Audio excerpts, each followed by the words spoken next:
Are we live? I think we are. Yeah, we are. Let me make sure it's sending data. Yes. Yo, guys, what is good? What is going on? What is going on? It is another Saturday morning, and you guys already know you got to start your mornings off right with that MOG and Friends podcast. Best podcast on YouTube, the best morning podcast on YouTube every Saturday morning, 11 a.m. It's amazing. It's dope. I'm so excited. We got a lot of great topics for you guys today, and we got a really, really, really special guest. But before we get into any of that, guys, I got to let you guys know what MOG and Friends is. So MOG and Friends is a really chill podcast where we talk about all things gaming and the controversial topics that come with it. And we always approach all topics with a fair and unbiased perspective. Sit back, relax, enjoy the show. Make sure you got your cup of coffee, your bowl of cereal, whatever it is that you got, because you're about to get a big heaping of MOG in the morning. So we appreciate you guys. So with that being said, let's introduce the panel. Because again, without the panel, MOG and Friends would not be what it is. Starting with my boy Demi. Demi got reviews in the building, yo. One of the hardest working YouTuber, streamer. My gods, in the building, my bro. Demi, please introduce yourself and let us know the games you're playing throughout the week. Howdy, folks. What's going on? Thank you for coming here this Saturday morning. It's a great one. It's a good one. Shout out to our guests this here. We're going to have a great time, and we apologize for being late. Sometimes things come up and things happen. But what have I been playing throughout this week? Let's see. I've been playing a lot of RE2. Such a great game. Such a fantastic game. Listen, if you don't have Resident Evil 2, and if you're not even a Resident Evil fan like that, I would still push for you to play this game because it's great, scary, it's in your face. It really is the old game, just brand new. And man, I can't get enough of it. And this is actually my first time playing RE2. So that's really? A fun You fact didn't for play me. the original? No. Oh shoot. Okay. So this is my first time playing it. I did play 3, I played 0, and I played Code Veronica, but I never played 2. What's up? What else have I been playing? I've been playing Below on Xbox. That's okay. Something that is more of those survival games, something that's like not in my genre or my forte really, but I've been getting through it. I played some Transformers Devastation because I had to kind of the itch to play that. Plus it was just sitting there. I was like, you know what? Why not just knock this out real quick? And I played Stories, Path to Destinies. It's I've had this just sitting in the backlog for a while, so not bad. It's really heavy on like choices and decisions, and I do appreciate them. You finally played Stories? Yeah. Yo, that game, I got the platinum. That game is fire, man. That game is so good. Great art design, great story. So far, I'm really enjoying it. And play Square Boy versus Bullies. Let's go.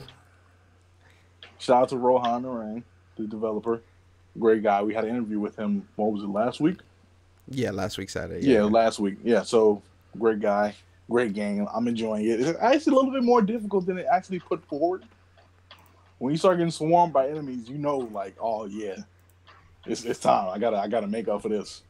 Yeah. So I was enjoying that. And I played Steel Rats. This is something I had like sitting here too. And it had my attention at first, but now it's kind of like annoying on the controls.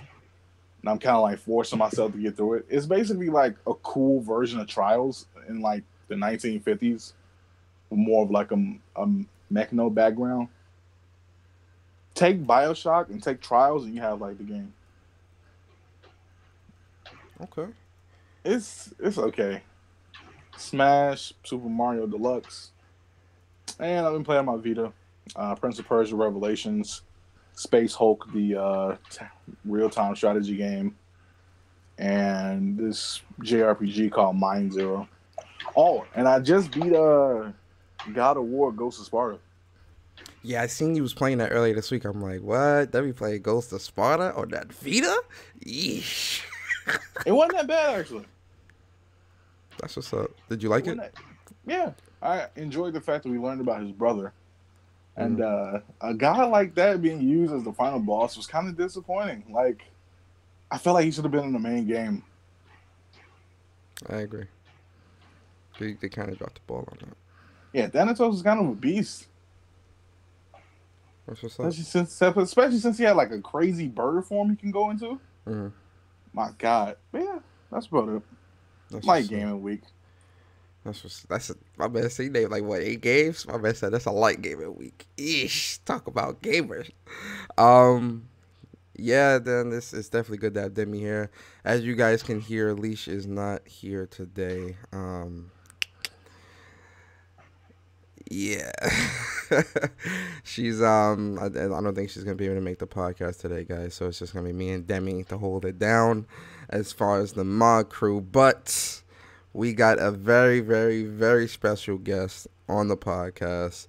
He's a part of the PPP, which is the PlayStation Plus podcast with Sick Humor and them boys over there. Shout out to Sick. Special guest this week is going to be Ian. Ian, what's good, man? Yeah, Introduce yourself and yeah, let everybody know, the games you're playing throughout the week. yeah. This is Ian. It's nice to be on the show because you have a really good podcast, and it's nice to meet new people and get into things. But yeah, I've been playing Resident Evil 2, which the remake is really good. I find some people have been complaining it's too hard, but I think it's especially with Mr. X, they always say it spoils it, but I think it adds depth to the game. But yeah, I'm really digging that game, and been playing the Anthem demo, which I'm really enjoying. I think it's going to be one of the big games this year. Destiny 2, a bit of that. Some Tekken, and last but not least, play Call of Duty. But yeah, I've been playing not too bad at it, but yeah, it's been a good week for it. So That's what's up. That's what's up, man. Definitely good to have you here. Can't wait to get your thoughts on some of these topics, man. It's really good to have you here. Like I said, guys, he's a part of the PlayStation Plus podcast with Sick Humor, and like I said, those are some really cool guys over there. So definitely check them out. Sick Humor TV. Check out his channel. So yeah, with that being said, like I said, guys, for anybody that's just coming or anybody that's gonna come in later, Alicia is not here. So I know you guys are, a lot of y'all are, y'all sad right now, and it's okay, man. Me and Demi, we gonna hold it down, man. Mog boys, it's good. It's good. Mog guys out here, man. It's all good. It's all good. I'm sure she'll probably pop in like, oh my God, I'm so sorry, but it's just me and Demi today, so it's all good. It's a dude bro podcast. Hey, listen, and it's messed up because of the discussion. I really wanted Elise to be here for that, man, because that discussion is. That's all her, man. So yeah, let's get into the topic. So, as is tradition here at the MOG and Friends podcast, one thing that we always do at the beginning of every month, one of the first podcasts we always do of every month is we do PlayStation Plus versus Games with Gold. So, what is PlayStation Plus for? To kind of give you a better understanding, it's the free games that you get every month for PlayStation Plus. For being a PlayStation Plus member, and the free games you get for being a Games with Gold member. We kind of judge which side is giving you the better bang for your buck for that month. And the new games got announced for Games with Gold and PlayStation Plus. So of course we got to do it right. You feel me, guys? So let me share my screen, because that's what we do here. If you're new here, again, you're gonna see a lot of screen sharing. All right, and that's all good. So, PlayStation Plus, new games start, I think, February 5th. And the new games for this month coming up are going to be Dive Kick for the PS3, but it is also cross-buy with the Vita. Metal Gear Solid 4 Guns of Patriots, which is for the PS3, which I'm kind of jealous of that. I'm jealous of that one. Gun House for the PS Vita cross-buy with the PS4. and Rogue Aces for the PS Vita cross-buy with the PS4. And then you also, for the PS4 games, you getting Hitman, the complete first season, and you getting For Honor. Also, yes, guys, there's just a little bit more. PS Plus members will now get an increase to their cloud storage, which will go from 10 gigs to 100 gigs. Now, listen, guys, I gotta give PlayStation a round of applause, because that is something I have been begging for a very, very long time. So that's a huge plus. No pun intended. And for Xbox, the games you get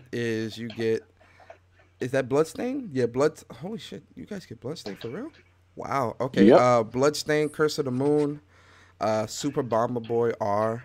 Then for the Xbox 360 to Xbox One backwards compatible games, you get Assassin's Creed Rogue. Didn't they give Debbie? Didn't they give this like what? Didn't they give like an Assassin's Creed game like 2 months ago or something like that? Wasn't it Rogue? Did they give Rogue? No. No? Okay. And then Star Wars Jedi Knight Jedi Academy. Let's start with you, Ian. Yeah. In your educated opinion, Yeah. which side which side is appealing to you more? That gives the bang for the buck for you. I know I'm trying to be neutral. I would say probably that, in my opinion, would probably be PlayStation's. Because some people might have not played. I don't know who hasn't played Hitman, but I think that's For Honor. I've never really played, so I can't really judge that one. But I've heard some people say it's good, and I've heard other people saying that it's not very good. But yeah, I think it has calmed down a bit when it comes to really, really good games. But yeah, I would say it would be PlayStation. Okay. Demi, what you giving it, man? All right, so let me break this down like I normally do. I'm looking at Xbox right now. Bloodstain is a hit. That's a fire game. I'm surprised that we even got something like that for Xbox. Fuego.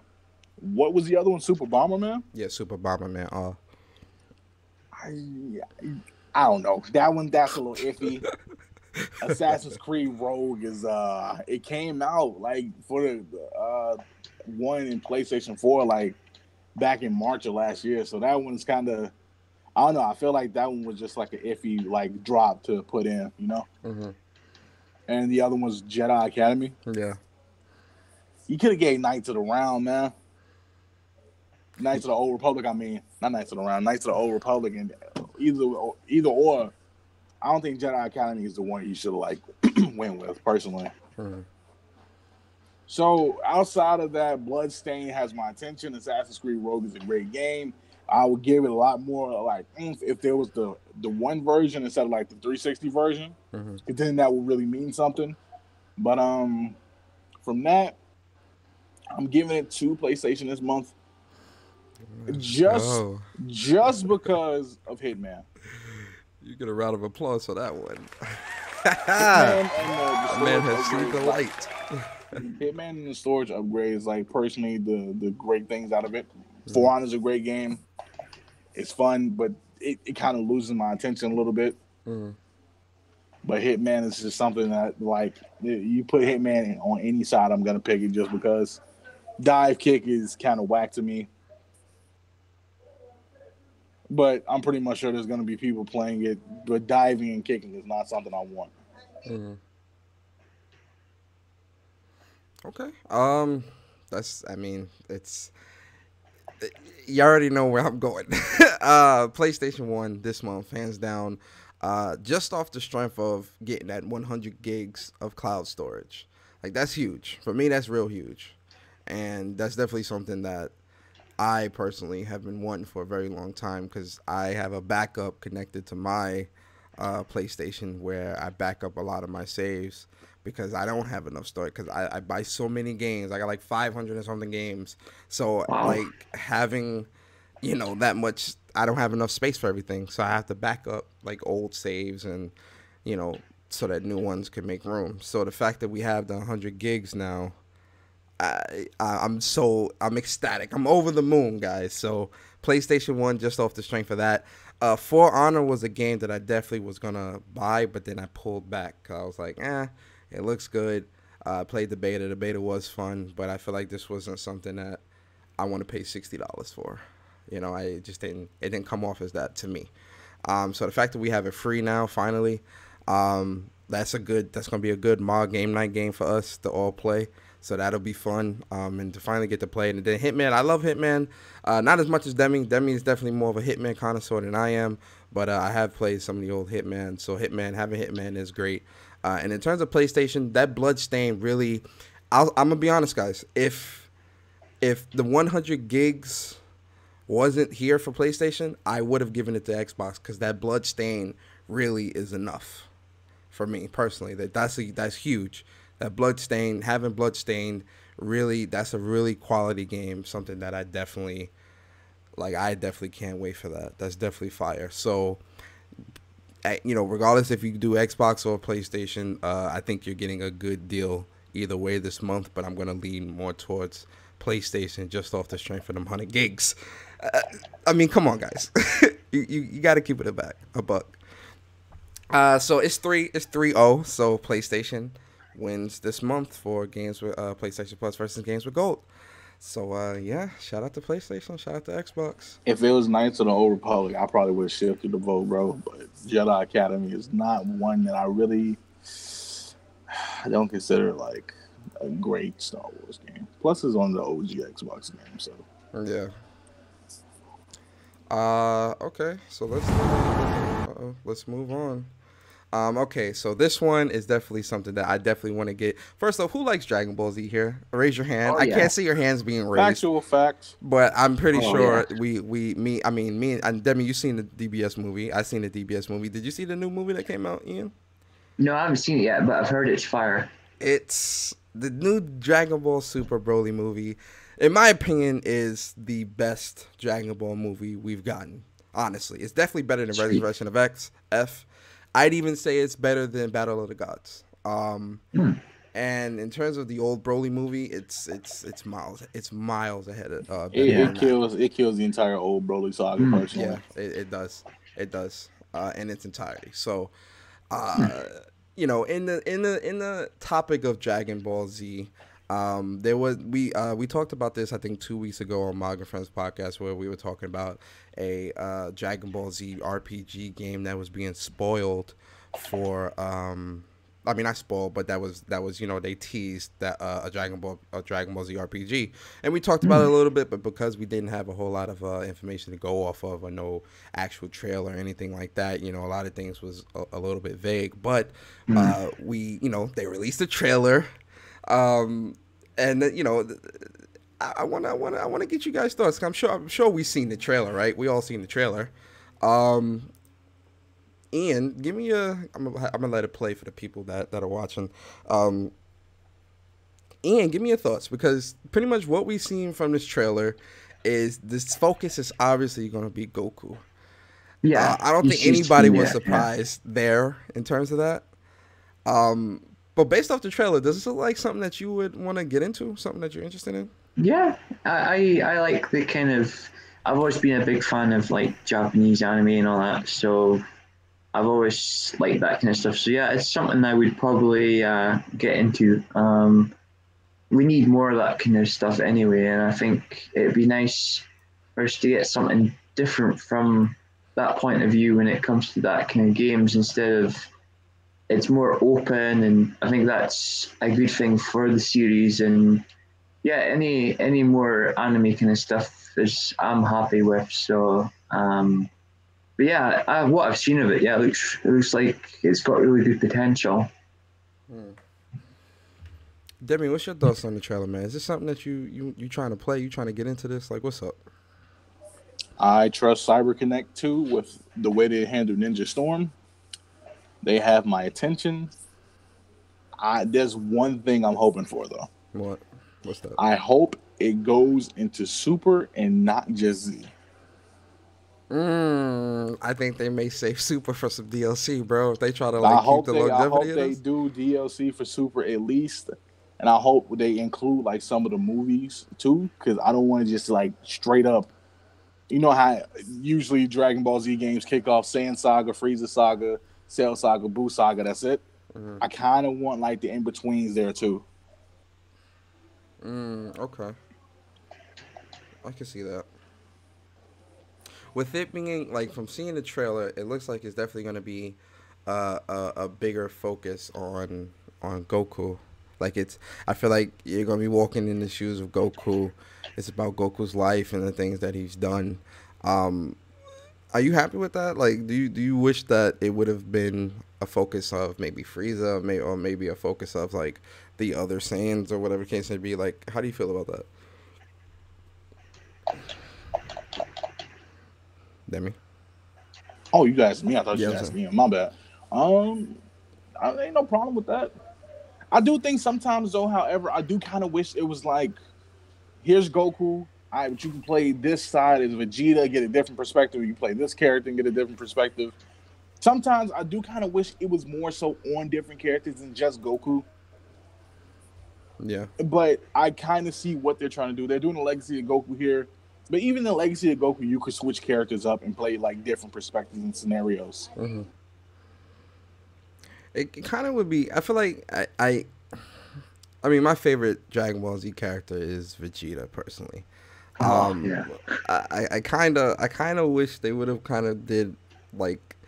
Obviously, it has to be Goku because Goku is kind of the center of Dragon Ball Z. But I kind of wish like how they did with the movie, where they kind of, they had Paragus, and they kind of, they showed you kind of the life and the times of Dragon Ball Z. I'm not a Dragon Ball Z, but the Saiyan on their planet and stuff like that. I kind of wish I don't know if we will or we won't, but I kind of wish they would kind of start there, because seeing that in the movie really like had me hyped to really because I want something like that in game form, so that we can really get like some real drawn out, really good explanations and play through some really good missions. I feel like you can really build an entire game just off of the strength of what the Saiyans were doing for King Cold and Frieza with capturing the planet. I feel like you can build a game just off the strength of that, where instead of it being Goku, you playing it from the perspective of Bardock, you playing it from the perspective of Kid Vegeta and Raditz and Nappa and King Vegeta and stuff. Like I feel like that's the type of game I would really like. And then like you can transition into like Dragon Ball when he gets to Earth, and Gohan takes him in and all that type of stuff. I would like that would be I would like that, because I feel like we've seen like this, him fighting Raditz, him fighting Piccolo, him fighting Frieza and Cell and all these different, like I feel like we've seen that so much that I would actually be okay with them providing us with a different perspective that doesn't have the Super Saiyans yet or God form and all this yet, because we've seen that. It's enough of that. I wouldn't mind seeing some of what the lead up was, honestly, in game form. I'd be happy with that. How y'all feel? Is that too much? Y'all want to see the Saiyans in the fancy stuff? It would have an interesting background to kick that off with if they actually did that. Starting from the old and then going into what you were saying. Yeah. They could just start from all of the Planet Vegeta. Bro, you know how the content of that game would be if they just started from Planet Vegeta to Super, bro? That could be like the span of like 3-4 games, bro. Like, that's what I'm saying. Like, there's so much there that you can do. So much lore and content that they can do, bro. And that's untouched and untapped material, bro. Yeah, I agree. How you feel, Ian? Yeah, I think it would be actually a good thing, actually, to add all that other stuff to it. Yeah. I agree. But alright, let's move on. I just want the trailer. I was excited seeing the trailer, so I definitely wanted to pick y'all brains on that. But let's get on this Switch, because Nintendo Switch This is definitely something that I kind of LOL'd about a little bit, because there's one thing that, like, with me being someone that loved the PSP, and then I really did love the Vita for what it was. Oh yeah. And to see the Vita get a lot of, when you look back at the Vita and like what a lot of the criticisms of the Vita was, one of the biggest things that really stood out to me and really stuck with me throughout the Vita's life cycle, one of the biggest things was that a lot of people were saying that they didn't want console-like experiences on the go. That was something that was really pushed that as a negative, and reasons being, it's too small. It's that's not what it's meant for. It should be more like the 3DS in terms of the games and more pick up and play and all these different things, right? So the Vita had a lot of great games. So when you look at the Switch and when the Switch releases and you see the happiness and the joy and things like that of the Switch, rightfully so. The Switch is a good console. It could stand to use some improvements, but the Switch ultimately is a great console. One of the few things that the Switch is, one of the few things that stood out to me in the Switch was it's a console on the go. You can play console-like experiences on the go, but you can also hook it up to your TV, and it performs both fine. Now, I feel the Switch is a great size. I personally feel the Switch doesn't need to be smaller than this, but there are. If they did a Switch XL, that would be great. Not a mini. That's what I'm saying. Like, the rumor right here is that, Switch is planning on launching a smaller, cheaper Switch by the end of fiscal year 2019. This is just rumor, guys. This isn't facts, but I definitely want to get the panel's thoughts on this. Since you started, let me start us off. You said that an XL would be more preferred than a XL would be more preferred. But what also would be preferred if they started porting over that 3DS library to the Switch. Yeah, they definitely did give you the ability to play them 3DS games, which, that's kind of funny, like, thinking about it, because, I'm sorry, continue, because I had a thought as soon as you said that, but continue, I'm sorry. Man, look, the Switch is already small, literally, already small. In fact, I'm going to do something I never do and hop on camera, just to show you how small this thing is. The Switch is, guys, literally, the Switch is already, whoops. I gotta share the screen. Wait. Let me share the screen. Hold on. Okay, there you go. All right, now they see you. Go. All right, so the Switch is already small. So if I'm about to get an XL, smallest version, just how small are we taking this thing? Because even an iPad, what's the smaller iPad? The iPad Air? Yeah.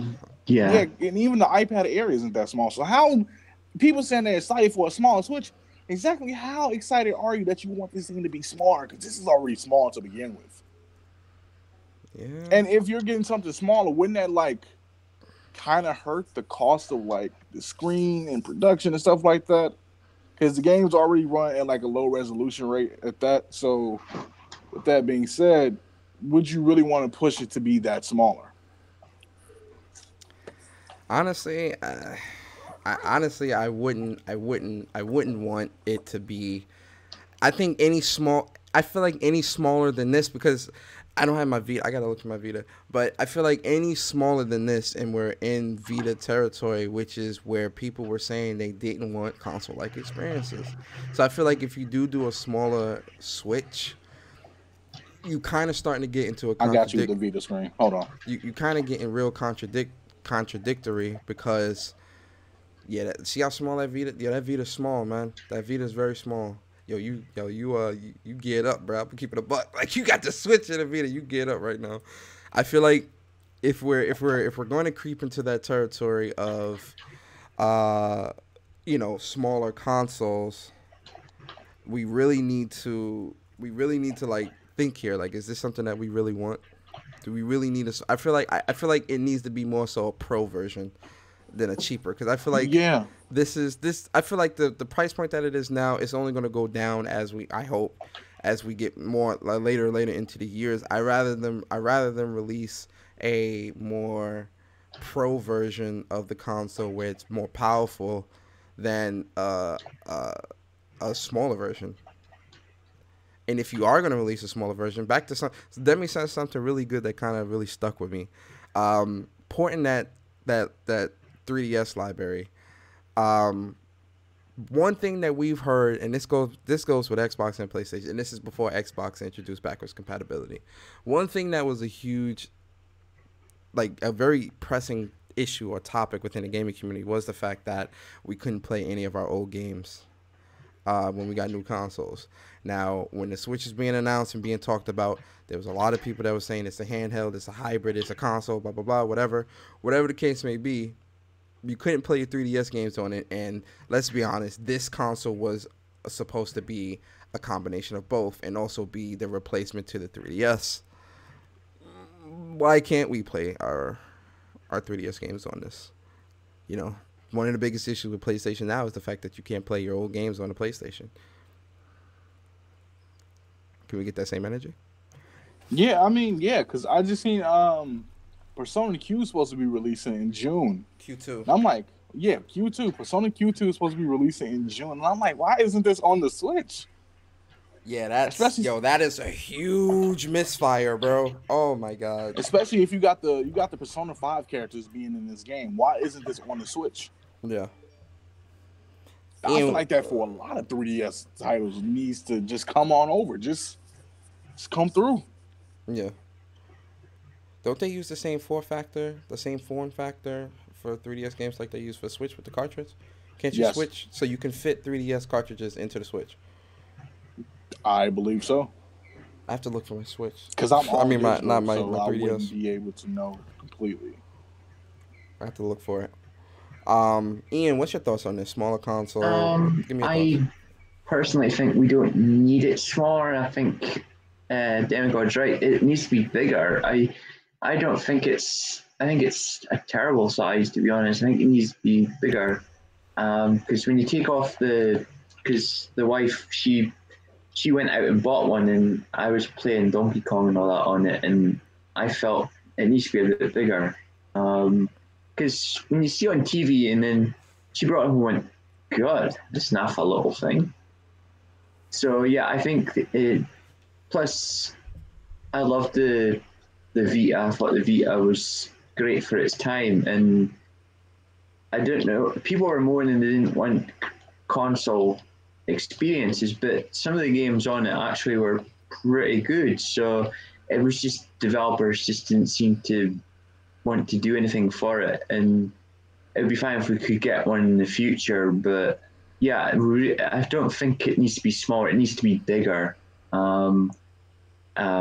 I know people want it so they can fit in their pocket, but if you're carrying that, then it should be like in a case or something, so you could have it bigger, no problem. But yeah, I don't know why you'd want a smaller one. It just doesn't make sense. And because people were moaning about the Vita and all that, but they didn't want games like that. And now the Switch is starting to have stuff. It's kind of like people are kind of changing their tune, but yeah, we don't need a big one.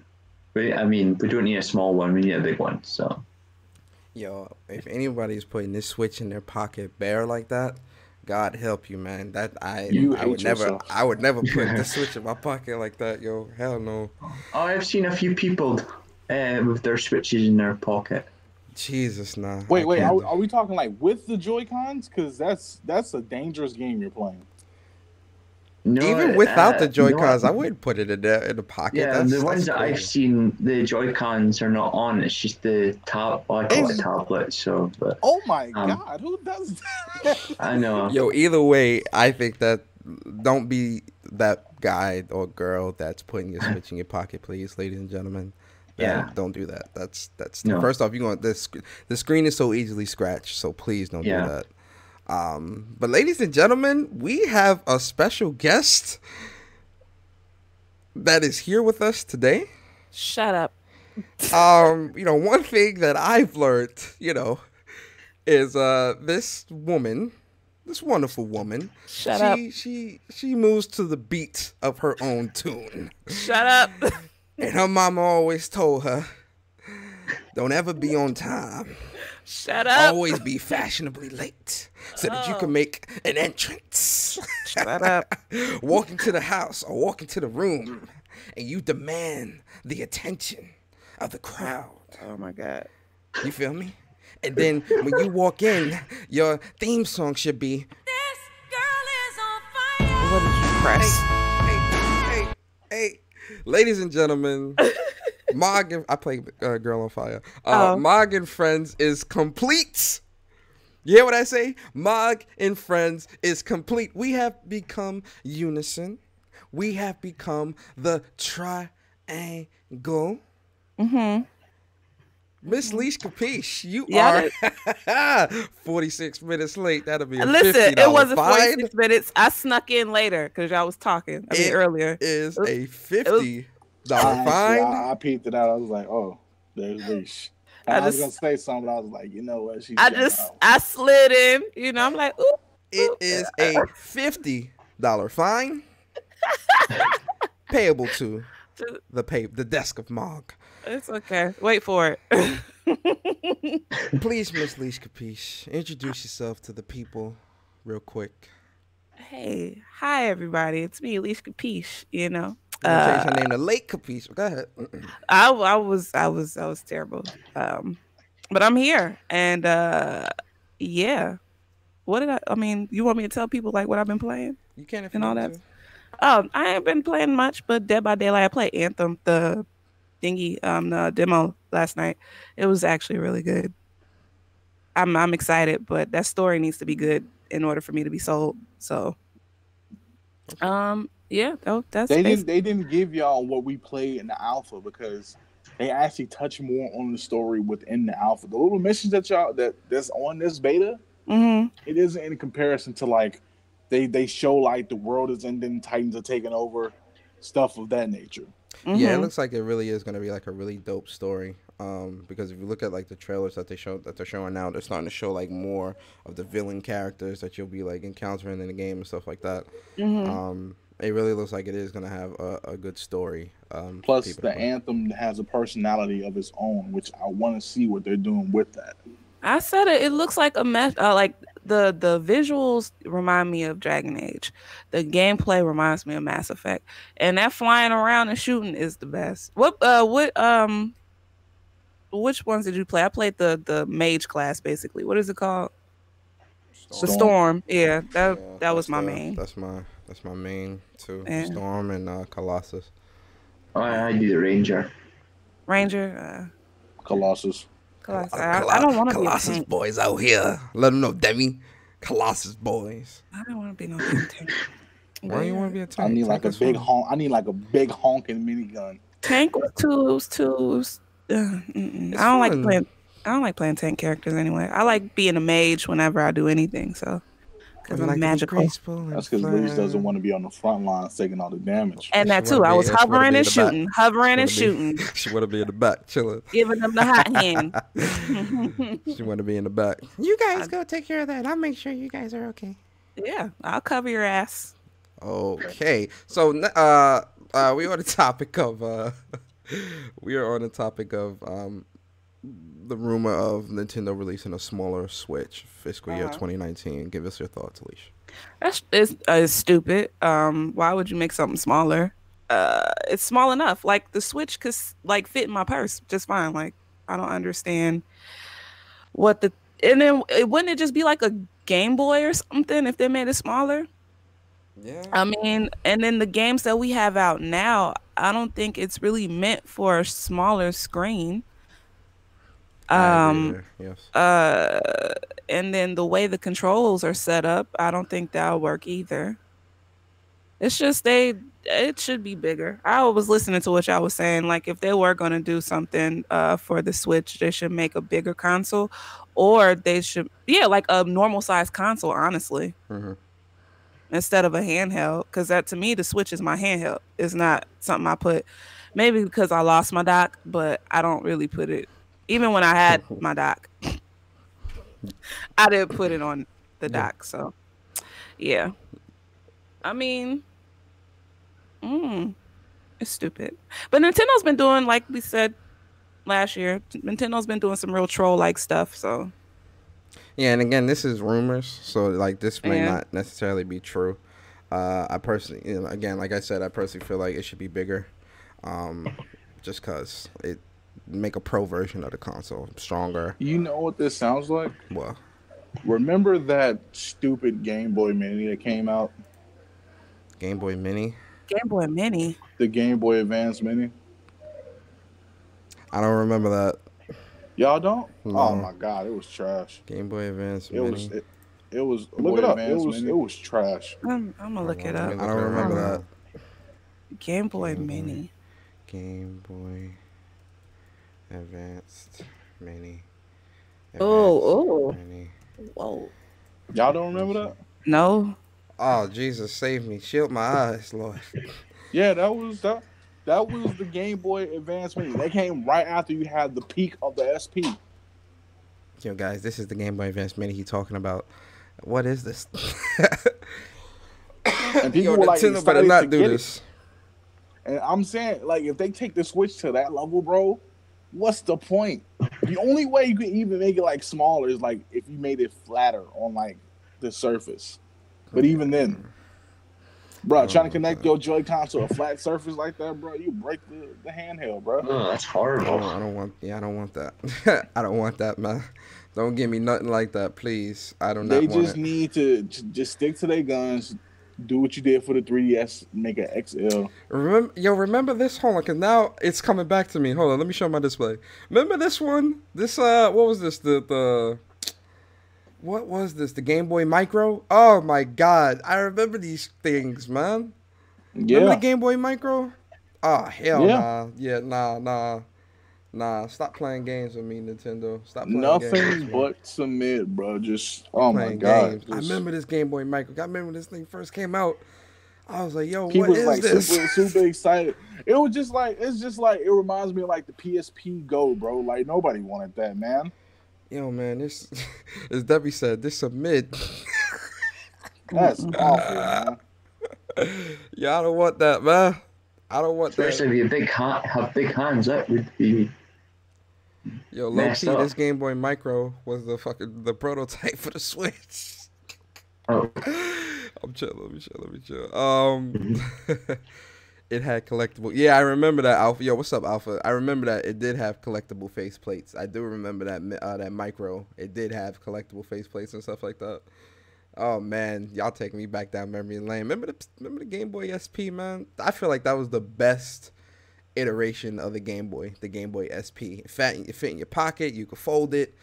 It was really formed like compact, and the screen was big enough to where you could see everything, and it was great. Like the Game Boy Advance SP was just so great. That was the peak Game Boy. Like Yeah, that was peak Game Boy. yeah, the original Yeah, that Game was, Boy was cool, but yeah, that was an awesome. yeah, And it the- like Game you could Boy. recharge it, like it was rechargeable. It was just perfect, man. Like it bro, was the perfect. SP was undefeated, bro. Like Yeah. you could not lose with that one, bro. SP. I had a red SP, and then I gave it to my friend to borrow, and he broke the shit. And then I had got Oh. a That's not good. silver. I had one. a special edition Legend of Zelda one. I wanted that too, and I couldn't get it because it was sold out at my Funko. Bro, mom surprised me that Christmas morning. I said, "Ooh." Like, that was- I was like, ugh, I'm about to buh. Let me Oh no. Yo, shout out to the Game Boy Advance SP, man. Like this, like my opinion, this is like peak handhelds in my opinion. This and the PSP. Let's not. sleep on So the if PSP. Nintendo was to do something similar to that for the Switch, would you? No, No, you No. wouldn't like it. no, because I'm Because the speaking. SP was the motivation to do the 3DS or the DS, really. Yeah, if true, you look true, at it. true. Yeah, it was because the DS and the DSi and the 3DS. That's all just they just add a little whiff to this SP, and there you go. That's it. Yeah, true. So damn man, this SP was so great, man. I might go to Video Games New York and get one. I ain't gonna lie. This SP was so great. I used to play. I remember I was playing and plus you could play your SP games, and you could play Game Boy Color games on it. It was backwards compatible. You could play Game Boy Color games on this thing. Man, I'm sorry guys. I just went Such down a memory great, lane. such a Yeah. great handheld, man. Yeah, that was a very very good handheld for sure. um, okay, let's move on. We spent enough time with Nintendo. Bye Nintendo, get out of my face. All right, let's move on. All right, so let's talk about NetEase, man, because NetEase been eating. They've been out here eating, man, eating up these developers, man. First they threw 100 mil at Bungie to make a game for them, and now NetEase owns a minority stake in Quantic Dreams. So now Quantic Dreams is going to focus on building more titles for more developers. So now they're not going to be developing exclusively for PlayStation. Now they're going to be more so multi-platform.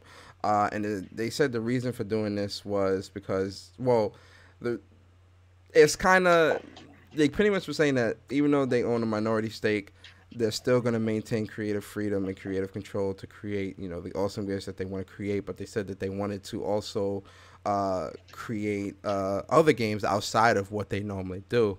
And then one of the questions that he asks is, why are you getting into this? And this was pretty much it was a good response. So pretty much the interviewer asks, why are you, why do this deal? What's the purpose behind this? And he says, Gilliam May, he says, David Cage and I have been thinking about where we wanted to go next with the company for quite some time. We had the feeling that the landscape was going to evolve significantly in the coming years with new platforms, new business models, and new ways of playing and new businesses driving change in the industry. All of these evolutions will definitely have their own challenges, but also offer amazing opportunities. Quantic Dream is quite an atypical company. We've developed proprietary engines and technologies for 22 years, created original IPs for worldwide marketing, collaborated exclusively with Sony for 12 years, and pioneered the genre of interactive storytelling and emotions in games at the time when few believed in it. The success of our last game, Detroit Become Human, shows that we found a certain maturity with our format, but also that there is a growing demand for the types of games we make. We see that the storytelling and emotion experiences that we've pioneered are now a part of the most AAA titles. So it sounds like they're trying to secure funding to kind of do. They want to evolve. They want to take what they're doing to the next level, but also have the freedom and security to dabble into things outside of what they normally do.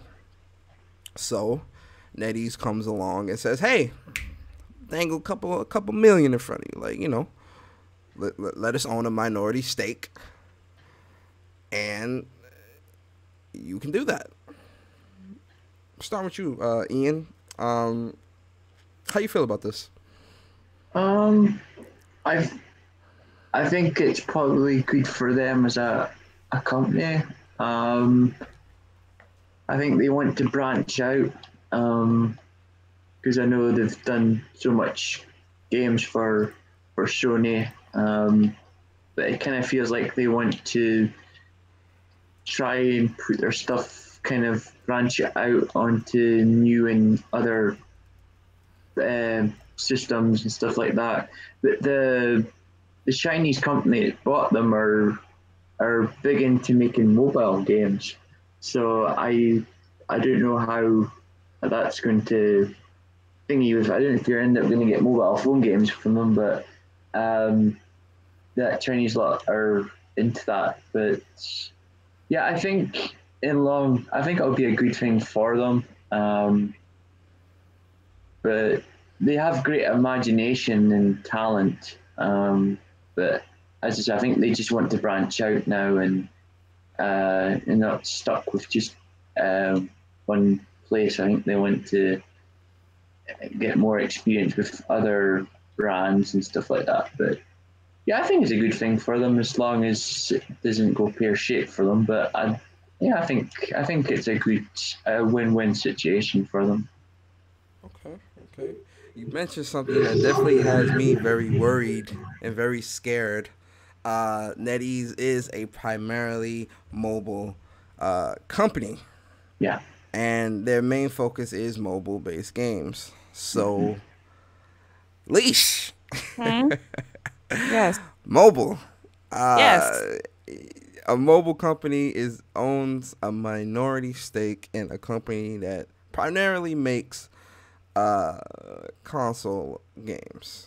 Um, you have to kind of look at this and think, do you think that their next project, if anything, will also be on mobile, or would it be a mobile focused project? It'll probably. I don't think their next project is going to be mobile focused, but I do think they are going to have eventually have a mobile focused game, which actually won't be such a bad thing.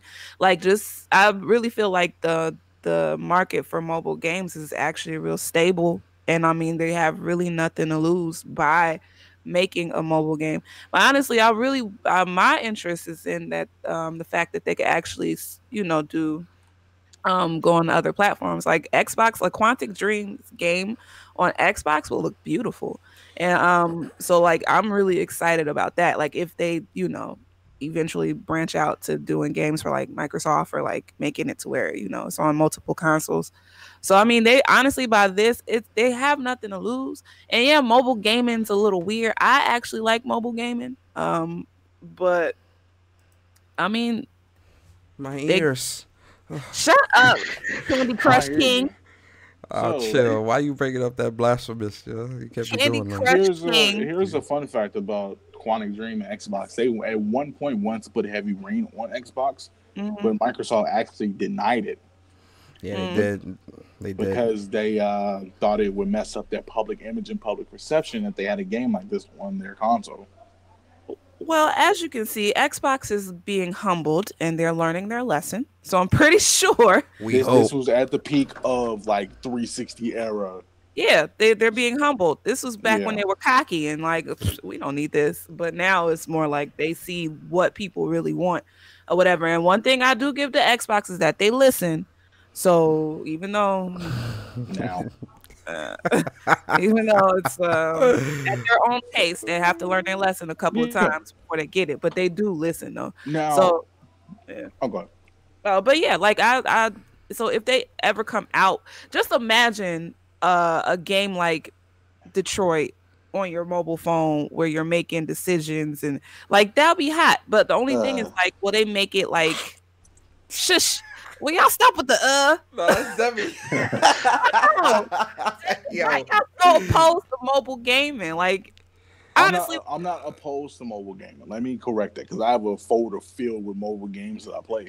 The thing is, I don't want to see a game like Detroit or my phone be another peripheral for a game that I want to play. but it won't be like Detroit's graphics. Okay, let's just say like the setup, the system, like something a little bit more not as like fancy on your phone where you make quick time reactions and stuff like that. Cause I like stuff like that. I like quick time reaction games. I like being on my toes. So I don't know.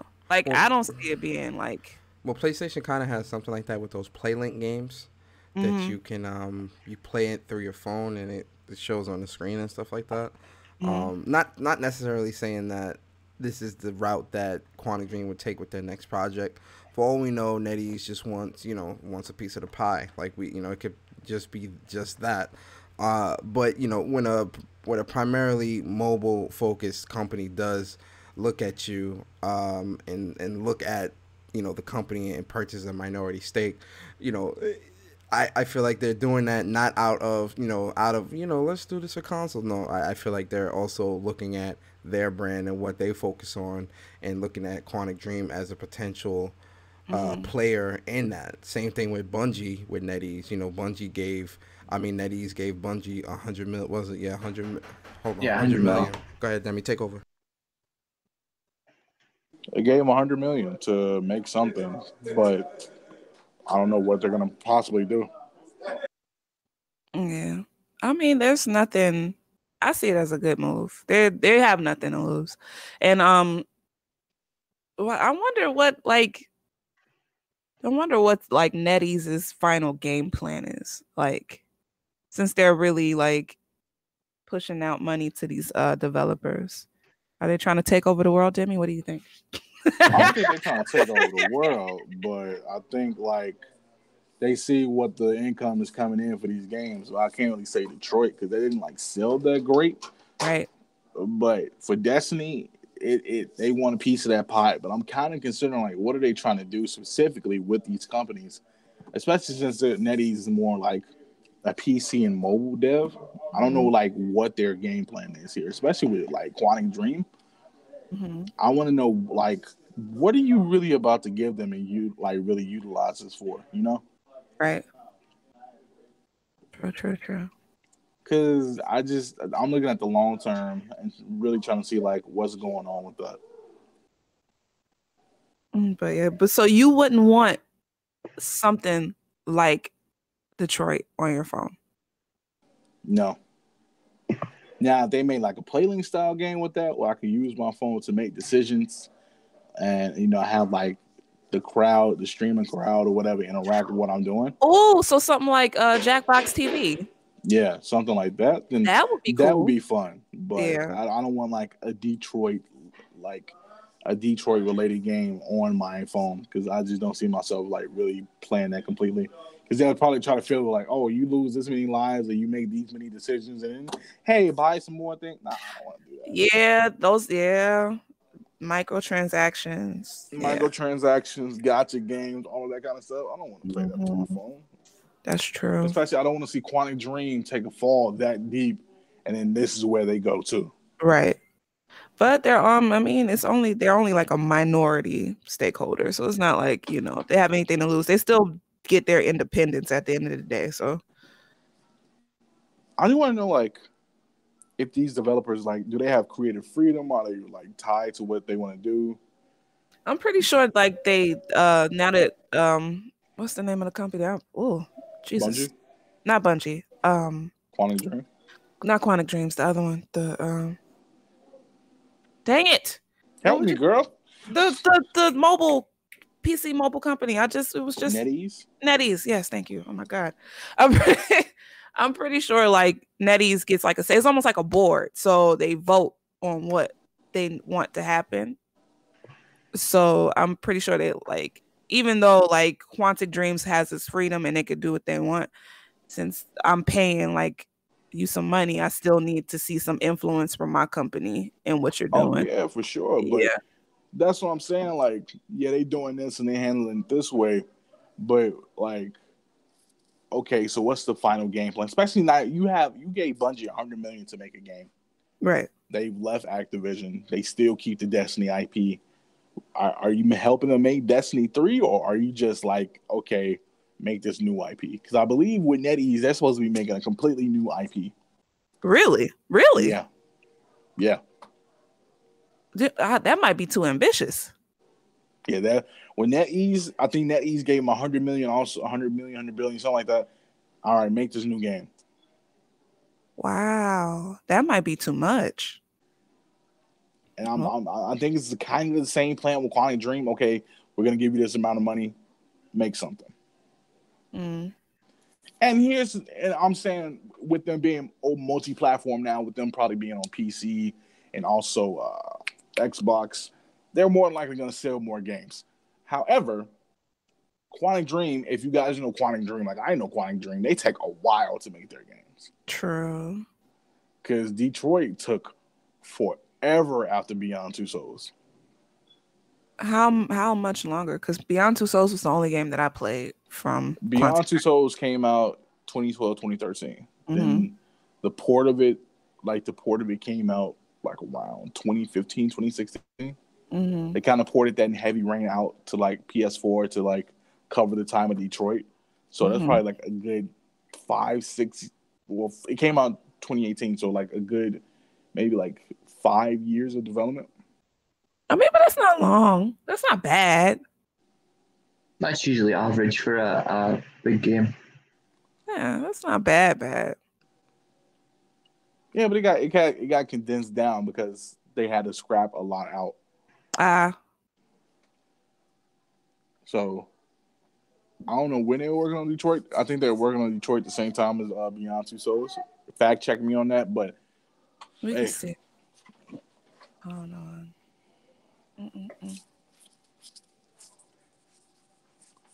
Well, yeah, I just want NetEase to not like just grab up these devs and then like try to wash them out.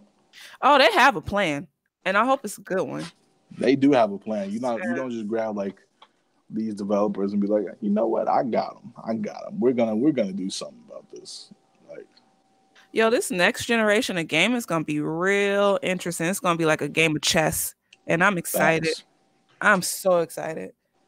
It's about to be one big checkerboard. Mhm. And I feel like this this next generation coming up is gonna be a game of chess, and I feel like it's gonna be something like we're gonna see something that we would just like this. We never thought we was gonna see. Like it's gonna be something like that'll shock us. Oh shit! Okay, my fault, guys. Hello. I had a crazy. Had to go through the door. I'm sorry. So what are we talking about? You had a crazy ex come to your door? What? Huh? Oh man, no. You had a crazy package delivery? Oh my god! What? That's what it was. A delivery, a package delivery. I was ordering some stuff. Then it was a female deliverer, so I had to. Okay. Anyway, Had to put on clothes, basically. Chill. But listen, we are clothed. I got on my tank top and some shorts. We we good. What are we talking about though? We were talking about NetEase and the $100 million that they were giving to these companies. Yeah. I mean, NetEase, I'll say this, man, they trying to get their hand into stuff. I feel like it can go one of two ways. They're trying to get their hands into stuff so that they can get people on their side making mobile games, or they trying to get their hands into stuff that is outside of their comfort zone so that they could get their foothold into that other side, which is the console and PC community and stuff like that.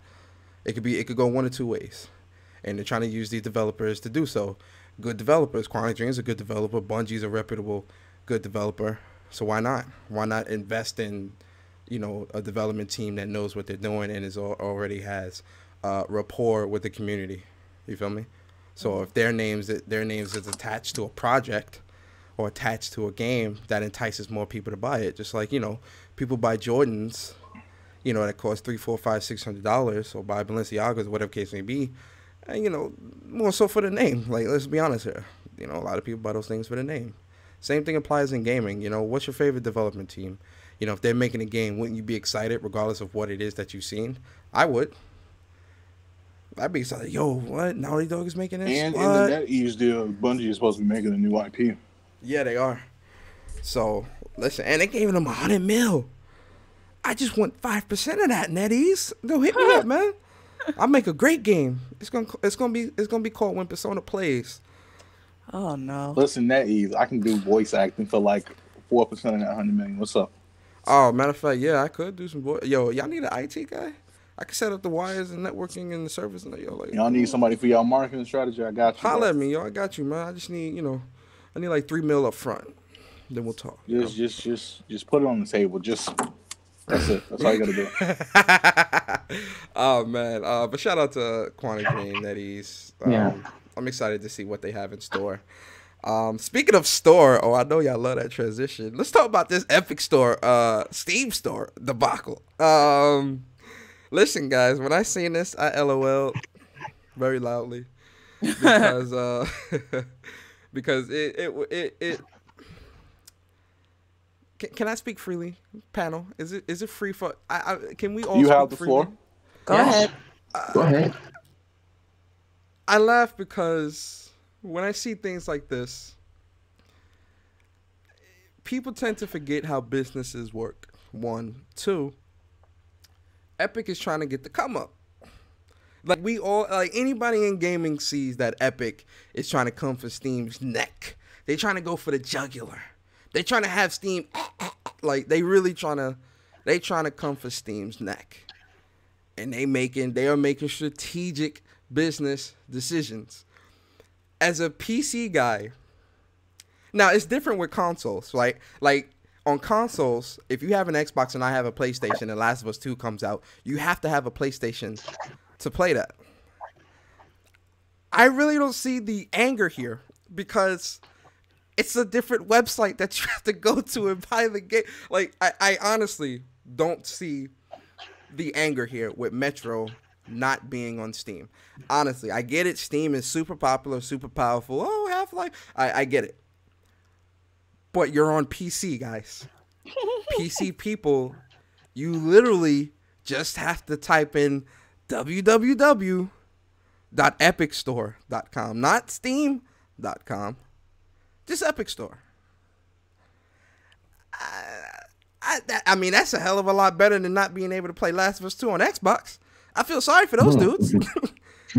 If you don't got a PlayStation, you're not experiencing that. But let's get into the topic. So Metro ditches Steam and becomes an Epic Store exclusive. It's worth noting that it will only be 1 year exclusivity. Also, let me pull up. I want to pull up the tweet quick because Metro Exodus devs, they spoke on this because they want people to know, like, this is not them. So THQ Nordic, I keep saying. All right, so THQ Nordic says the decision to publish Metro Exodus as a timed Epic Store exclusive was made entirely by Koch Media side, as Metro is their intellectual property. They are the sister company of THQ, which is the reason why we can and will not comment on this matter. We do not want to categorically exclude the possibility of timed exclusives for any of our games in the future, but speaking in the here and now, we definitely want to have the players choose the platform of their liking and make our portfolio available to as many outlets as possible. I respect that. So this is a decision is being made by the suits. You feel me? Demi, let's start with you. In your honest opinion, you're not a PC gamer, but on the outside looking in, right? What's your thoughts on this? Because Steam has even said that they feel that it's unfair to their community, which, you know, rightfully so. If you feel that way, that's fair. And they also said that the sale of Metro Exodus has been discontinued, and all people that pre-ordered the game will be refunded their money. So there is no one's losing money here in terms of the consumer side. No money's being lost. On the outside looking in, give me your thoughts on this, Demi. Is this right? Is this wrong? Break it down for us, man. And people getting refunded, I don't see an issue. It's just another launcher, which I don't see a problem with. But what's the issue? Y'all have access to it. Not like you have to switch IPs or do it from like a Russian server or anything like that. So I don't see what the problem is. I don't understand like what the complaint's about. Okay, so this is just one game that you don't have on Steam. There's plenty of other launchers that you guys may or may not have to play other games. You have Origin Launcher, Ubisoft, whatever. So I don't get like why this is suddenly such a brutal thing. I don't see why people like up in arms about Metro. Anyway, I didn't know like it was that big of a series to make happen regardless. So I don't get it. I say, hey, play the game, enjoy it. Go get the Epic launcher. I don't understand. Like, I just don't understand the problem here, man. Okay, I respect that. Yo, Ian, man, break it down for us, man. What's going on here, man? Is this anti-consumer? Is this business? Is this wrong? Like, what's up, man? Break it down for us, man. It's business, plus I'm glad that someone else is starting to, because Steam's being so arrogant and thinking they are the best. So it's good to have someone actually come in to come at them. Because for so long, Steam has been the big one for the PC, but it's good now we're having other ones like Epic and Ubisoft's one and Origin and all that. So yeah, it's good to have competition because it's healthy. And I think, as I said, I think Steam have think, oh, they're greatest thing since sliced bread, but they're not. And it's good that Epic are coming into that market, because I played a little PC. I'm still a virgin when it comes to PC gaming, but it is good to see competition in that space. Because for so long it's been all Steam. So yeah, they're just salty because someone else is in their backyard now. So, but yeah, good on them. Okay. Rightfully so, man. Stand by your convictions. I hear you, Ian. Yeah, yeah. Speak from the heart. Speak from shout out to my boy Jay Barry. Yeah. Shout out to my bro Jay Barry, man. Speak from your heart. Miss Leash, please give us a elegant female's perspective to this because it's too Me? Of course, Elegant? madam. An Elegant? female. No. Okay, so give us that down and dirty female, that down south female perspective. Please, Miss Leash. I mean, Damn. I think the only reason why people are mad because there's certain like achievements you get directly through Steam, and I think a lot of people like trophies and stuff. That's what I'm thinking. That's the only reason why I can see people are upset about it. Other than that, it's mainly people just complaining just to complain, just being big crybabies for no reason. PC gamers are honestly, what's that word? They bougie. They're a little obnoxious when it comes to the gaming world. Well, no, I take that back because I'm not gonna say what I'm gonna say, but they're a little uppity. So it's almost like, why are you crying? You don't even really have to make an account in the Epic Store if you don't want to. Just download the game, check out as a guest. I don't know, but this is a little ridiculous or whatever. That's all I gotta say. T-Meng said Epic Storefront lacks basic features that Steam has on top of horrible customer service from what I've read.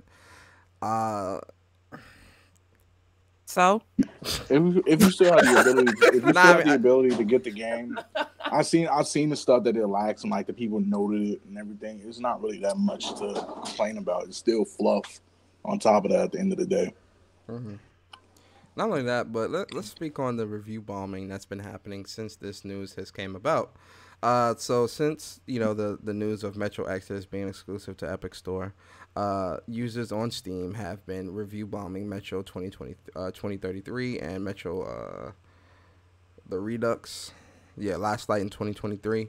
Over just about 900 bad reviews over a span of 2 days for 2033, and it has a total of 3,391 total negative reviews over its lifetime, includes those of the last 3 days, while Last Light was 2,457 negative reviews in total. That's over the span of more than 4 years. The Redux version, which was released simultaneously in August 2014. So people on on Steam are taking to Steam and they're review bombing the series because of this news. Is that fair to the developer? No. Is that fair? Is that fair to them? Like, no. Does that fix anything? No, they're just a bunch of crybabies. Like I feel like, and see, this is why I always say when it comes to reviews, I always say that you should, like, as gamers, the only review you can really trust is your own. That's one, because there's always going to be an agenda to a review, regardless if it's someone that's neutral, someone that's not, whatever the case may be. There's always a bias somewhere within because sometimes you might see a review, it says the game's garbage, you play it and it's like really good and you think, what was all that about? Yeah, right. And so, with things like this, as a community, and I'm speaking in terms of the gaming community, because although we all play on our specific platforms, we all are still one community. And, look at this. Hold up. Look at this. You got 2 middle fingers. That's actually some good art. But he said 2 middle fingers, and it says, 2 middle fingers to Epic Store. I'm not going to support a company of devs that tries to blackmail their users into buying their game, because if our game doesn't sell well, the next won't be on PC. Reasons not to use Epic Store. They have terrible security. 80 million accounts were exposed last week. They have terrible customer service. Games are more expensive on Epic due to regional pricing. You can't play games offline. Limited social features. the game is a good one, but that Epic game was able to buy a year exclusivity on Exodus is disgusting. The level of greed from Deep Silver is pathetic. One must also consider to stop supporting Epic Games. Don't buy stuff for Fortnite if you're a player, and they won't have the financial support to make such deals. It takes two to make a deal, and I'm confident that it was Epic that suggested this deal in the first place. I ain't gonna read all this, but I'm just trying to read a little excerpt. Like I guys, listen. I don't want to say you're wrong for being angry, because that's not fair to you. You know, anybody is free to feel how they want to feel. But I feel like Pause. The dramatic pause. no, because I'm trying to come at this the right way, because I don't want to make anybody feel like they're wrong, because there really isn't a wrong, or there isn't a right or wrong here. Are you Like, sure? Hear me out. There isn't a, well, it's wrong that they're review bombing the game, yes, but I feel like in the terms of in the terms of business, there really isn't a right or wrong here, just off the strength of it's business. Exactly. You know, and that sounds very like, oh, Persona, yeah, you're being anti-consumer. I'm not, because again, there's time exclusives on consoles as well. There's times exclusive all over the place. All over. I don't see people, and this goes back to, you know, when they start talking about, you know, this is anti-consumer and this is wrong. I don't see people petitioning to have Warcraft on the consoles. I don't see anyone petitioning for, you know, all these other games, because what before Fortnite, Epic Store was, no one was checking for that. No. No one was saying, yo, this should be on Epic Store as well. Who was checking for that? When you're in the interest of business, one thing you have to understand is you have to be very cutthroat. Oh yeah. Because if you're playing that buddy stuff, you're gonna get trampled. In the interest of business, as someone that works in corporate America and see it firsthand, in the interest of business, I get why Epic did what they did. Because look, as many people that are mad about this, you'll have twice as many people go and buy the game on Epic Store.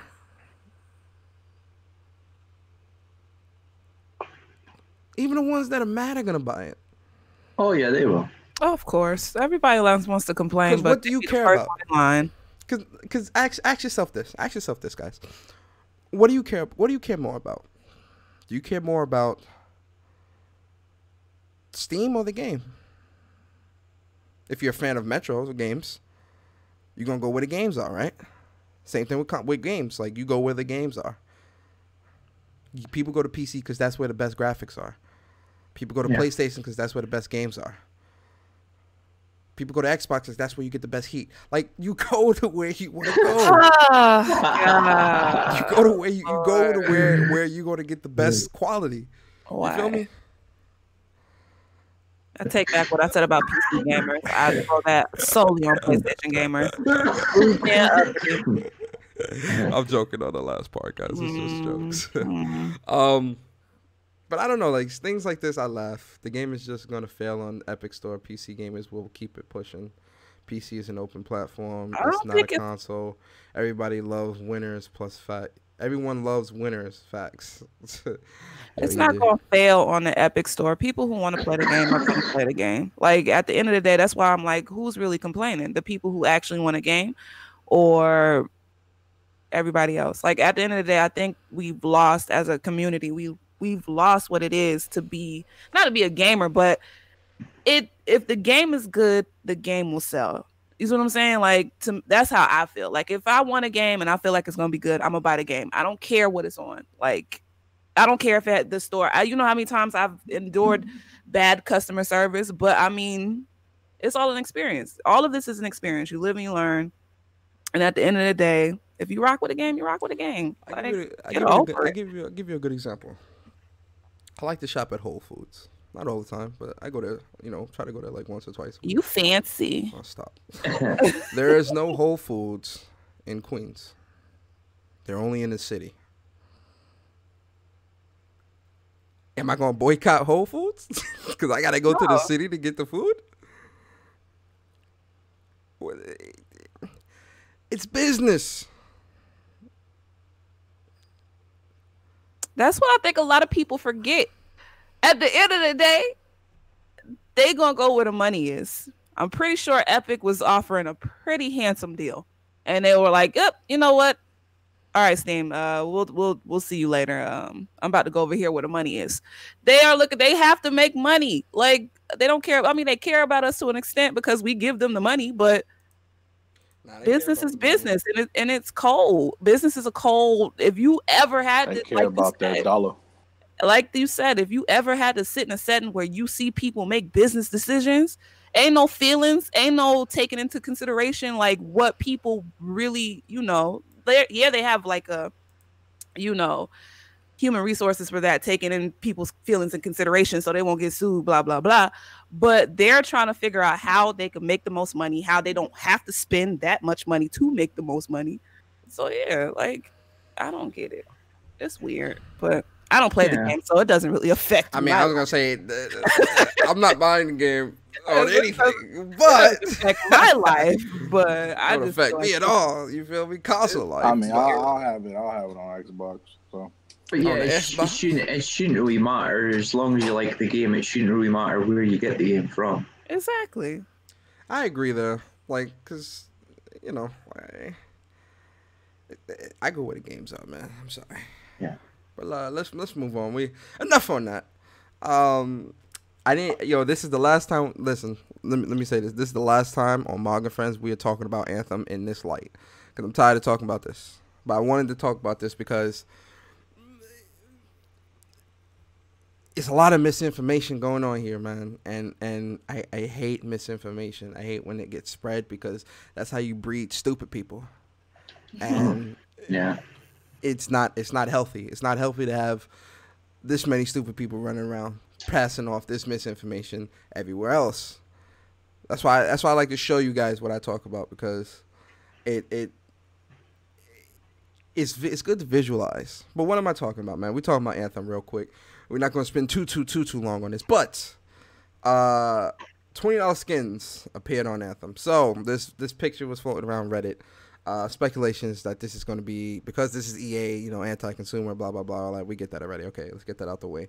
But this is supposed to be what the pricing is going to be when it comes to, Javelin skins and collectibles and all this type of stuff that if you want to buy from the Anthem store within the game when the game releases. This was this obviously caused a lot more outrage that was already toppled on top of the outrage of Anthem, just off the strength of it being Anthem, just off the strength of it being from EA, off the strength of it being from BioWare after BioWare messed up Mass Effect Andromeda. So there was a lot of hate. Excuse me, a lot of hate built up towards BioWare and Anthem from people that just hate EA because EA. I ain't defending EA here because EA does mess up a lot. They do a lot of crazy stuff, man. Especially with canceling the Star Wars games from Amy Hennig, and when that whole thing fell through, and a lot of the practices that they do, a lot of things I don't agree with when it comes to EA, and I stand firmly by that. But when it comes to games, right? If a game interests me, I'm gonna check it out. I gave Anthem a chance because I'm like, this looks great. This looks like it's right up my alley. This is something that I definitely really want to play. A lot of people didn't, just off the strength of it being EA, and again, a lot of people were burnt from Andromeda. But now we have misinformation being spread around. BioWare has been very transparent when it comes to Anthem and what they're trying to do, and the live streams and the information and the betas and all this different stuff. They've been very transparent, very open.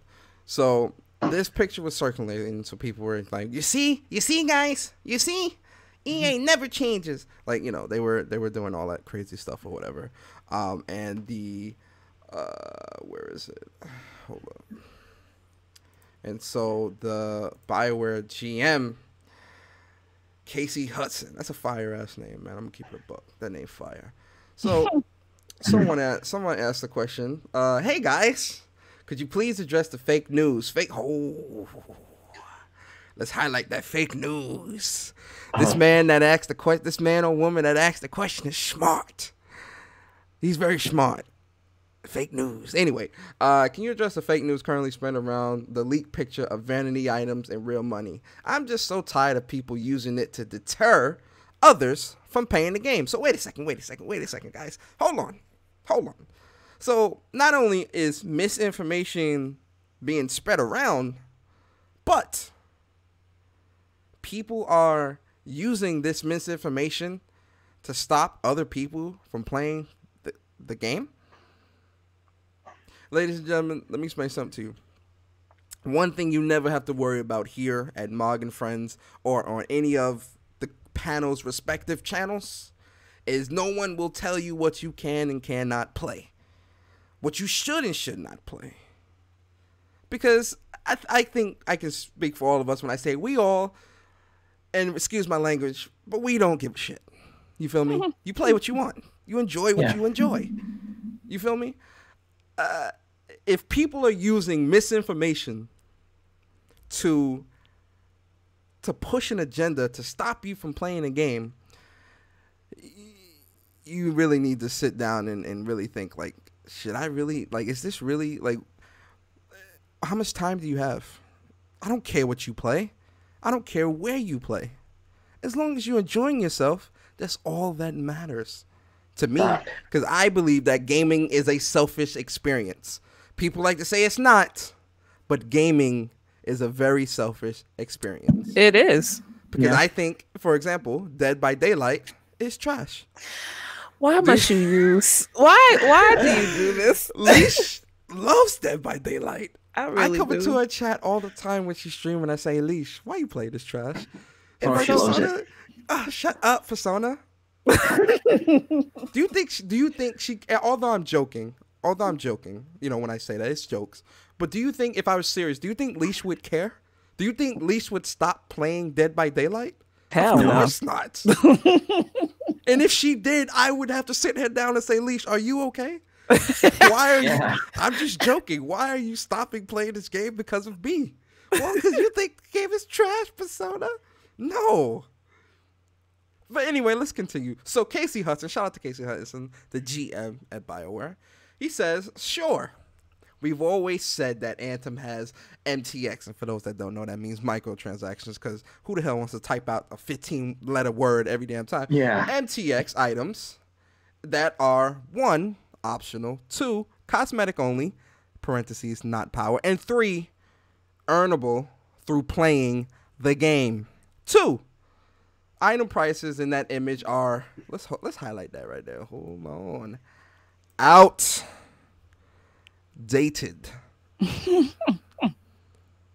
Not taking someone out on a date.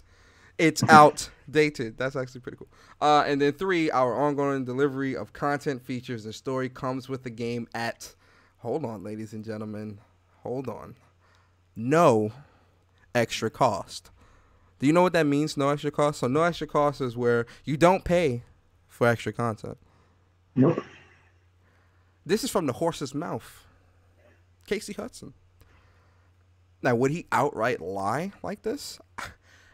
I don't think so. No. Start with you, Demi. You've been pretty quiet. Please break it down for the people that are watching our podcast right now, and just break it down, man. Just talk to us. Do you believe this? Do you think that a GM, do you think he's lying? Do you think he's lying to get people to buy the game? We got these suckers now. Like, break it down for us, man. Not really. They've been pretty transparent and upfront about everything. They've been streaming the game like crazy recently. They've just been like pretty much upfront and up forward with everything they're gonna put into the game. Here's what you're gonna get. Here's what you're gonna receive. Here's what you're gonna play. Here's everything up front. So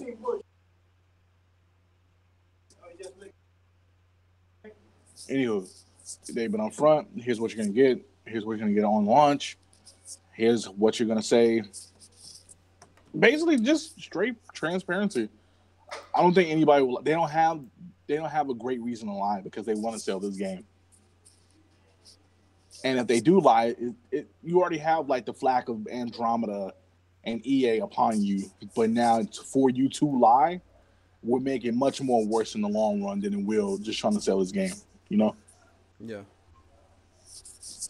And there have been some weird people that's like, oh, we want to stop Anthem from selling, or we want to stop Anthem from getting where it wants to be, or stuff like that. That nature. I don't understand it. Granted, it does come from the weight of EA. So, but with them being transparent up front, I don't understand why they still get flack. I agree.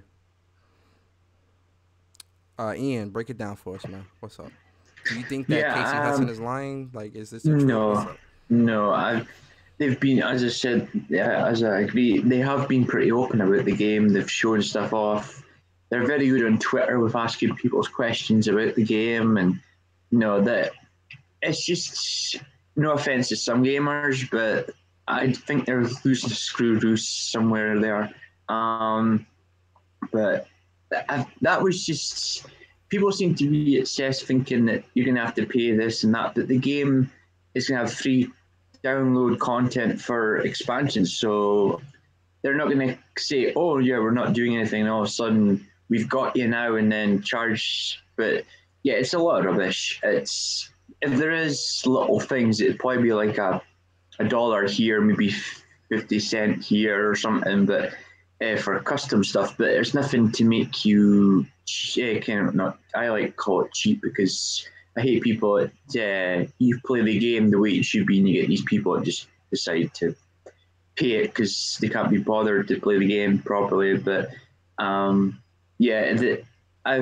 been quite impressed with how they've managed the game and the community and all that, and I think they deserve praise for that, that's for sure. That's what's up, man. Miss Leash, break it down for us, please. What's your thoughts on this?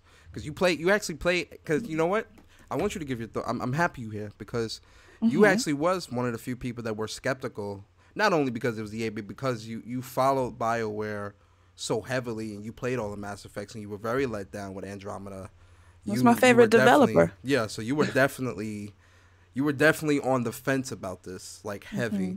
So having played the beta, let us know. Do you like the game? Do you feel like he's lying? Is the game something that you can gravitate towards? I really want you to break it down for us. What's up?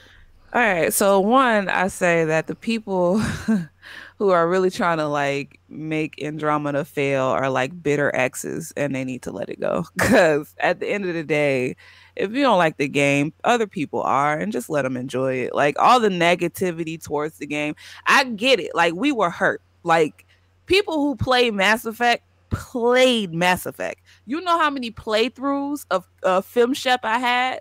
Like it's ridiculous. So I get it. Like we invested a lot of our time and a lot of like our emotions and heart into Mass Effect, and then when they turned around and slapped us in the face and spit in it and said you guys are scum, and gave us Andromeda, like I get it. Like we hurt. That hurt our feelings. So like even though I said I was skeptical or whatever about Anthem because Andromeda was such a flop or whatever, they still, like, you gotta think BioWare still put out a good, when they did Dragon Age, Inquisition wasn't bad. You see what I'm saying? So it's not like they're just all just trash or anything. That's why I reserved my judgment for Anthem until I played it, because I was skeptical. I was like, because I did write BioWare a letter. Y'all think I'm playing? And I mean, I like the game. The only thing I say is that they have to give me a story that matches this gameplay, because this was the most fun I've ever had, like playing a game, flying around, shooting stuff, trying out my different abilities, making my armor look a certain type of way. So I had a lot of fun playing the demo or whatever, and the world is beautiful, the graphics are amazing or whatever. And I see what they're trying to do. They're trying to give us what Mass Effect Andromeda should have been. And honestly, I think they shouldn't have even made Mass Effect Andromeda to begin with. They should have just left it at the trilogy. Um, so I mean, I just I'm hopeful. Now, will I buy it day one? Will I buy Anthem day one? I'm not doing what I did the last time because I definitely bought Andromeda day one, and I back when it was like the glitches, and then the characters had those little dead eyes, and they were looking creepy, and so I don't know. But yeah, I think that Anthem's gonna be pretty solid.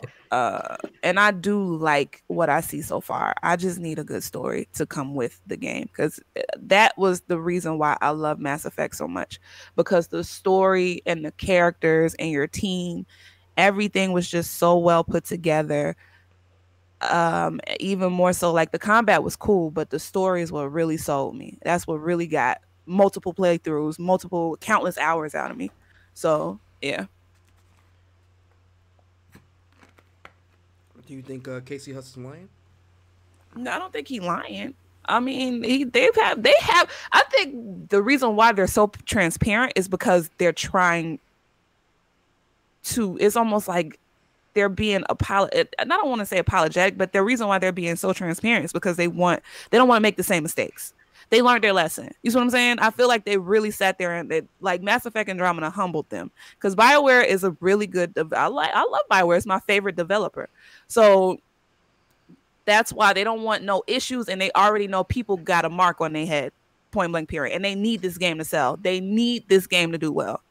Mm-hmm. So yeah, so that's why I don't think he's lying. I think what he's saying is absolutely true, and I really think the reason, like they're giving us all of these answers, and they're being, because a lot of developers, they don't do this. They don't be like, they kind of let people come up with their own conclusions, but they're being like really open, and I do appreciate that. I couldn't have said it better myself. It's true. It's the truth. Like it's definitely important that you maintain transparency. But the fact that they are, being very transparent, and you can see that they really want people to like just give the game a chance. Like, and I'm with them, man. Like after playing the beta and playing the game, and it really is a great game.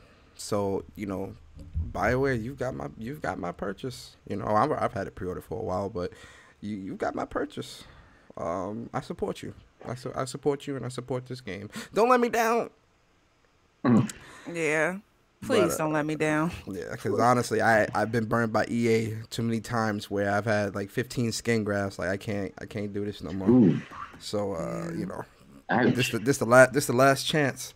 And that's why I think that's why they're being so open, because they know this is their last chance. If they screw up, oh Lord, I'm gonna have to find a new favorite developer.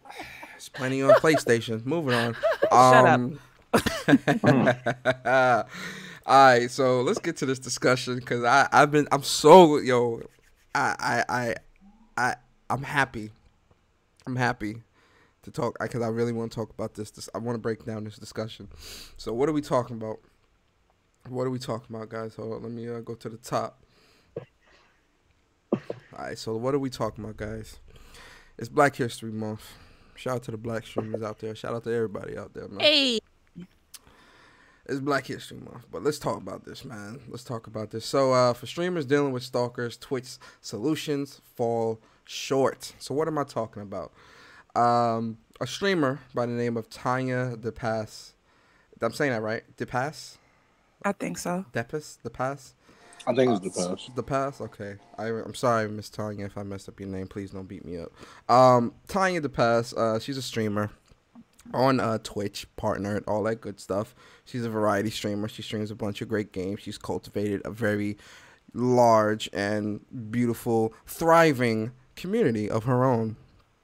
And one of the things that happens within Twitch, especially as you get bigger in Twitch, more eyes start to be on you. More eyes are on you. You start to get the trolls. Now the trolls start coming in. One thing about trolls that you have to understand, ladies and gentlemen, trolls only troll people that have an audience. They love because they want people to see. They love an audience. It fuels them when an audience is there. And it gets them happy. So a troll by the name of what's his name? Mo Shady? What's his name? It's most shady, I think. Moschetti. He started he started trolling this female streamer. He started trolling her. And what happens when you get a troll? You ban them. That's it. So you think, okay, banned by, out of my mind, out of sight, out of mind, move on. No, it didn't stop there. So Moschetti started whispering her. And then he started going into her friends' streams and started harassing them. And then Moschetti's friends started harassing D-Pass and started harassing D-Pass's friends that also stream as well. Started saying, started sending her Merry Christmases and whispers and, having her friends go into the chat. Why'd you ban Moschetti? Unban Moschetti. And then you had her friends going into other people's streams, harassing them. Moschetti's in other people's streams talking about, and he's not saying like racial slurs and stuff like that. It's just harassment. It's weird little snarky remarks and stuff like that. And it's got to the point where it's starting to turn into harassment. Which one is okay? This right here is a message that Acid Queen, which is one of D-Pass's streamer friends. She got a message that says, "Hello, can you please ask Cypher why she's a paranoid racist lunatic?" And that's because Cypher, that person, they were proactive and they blocked Moschetti before he could even get in there and do what he does. So it's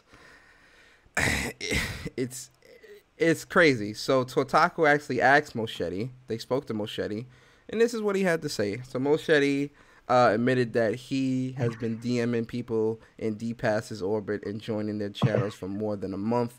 In his view, it is all perfectly justifiable, although his justifications don't hold much water.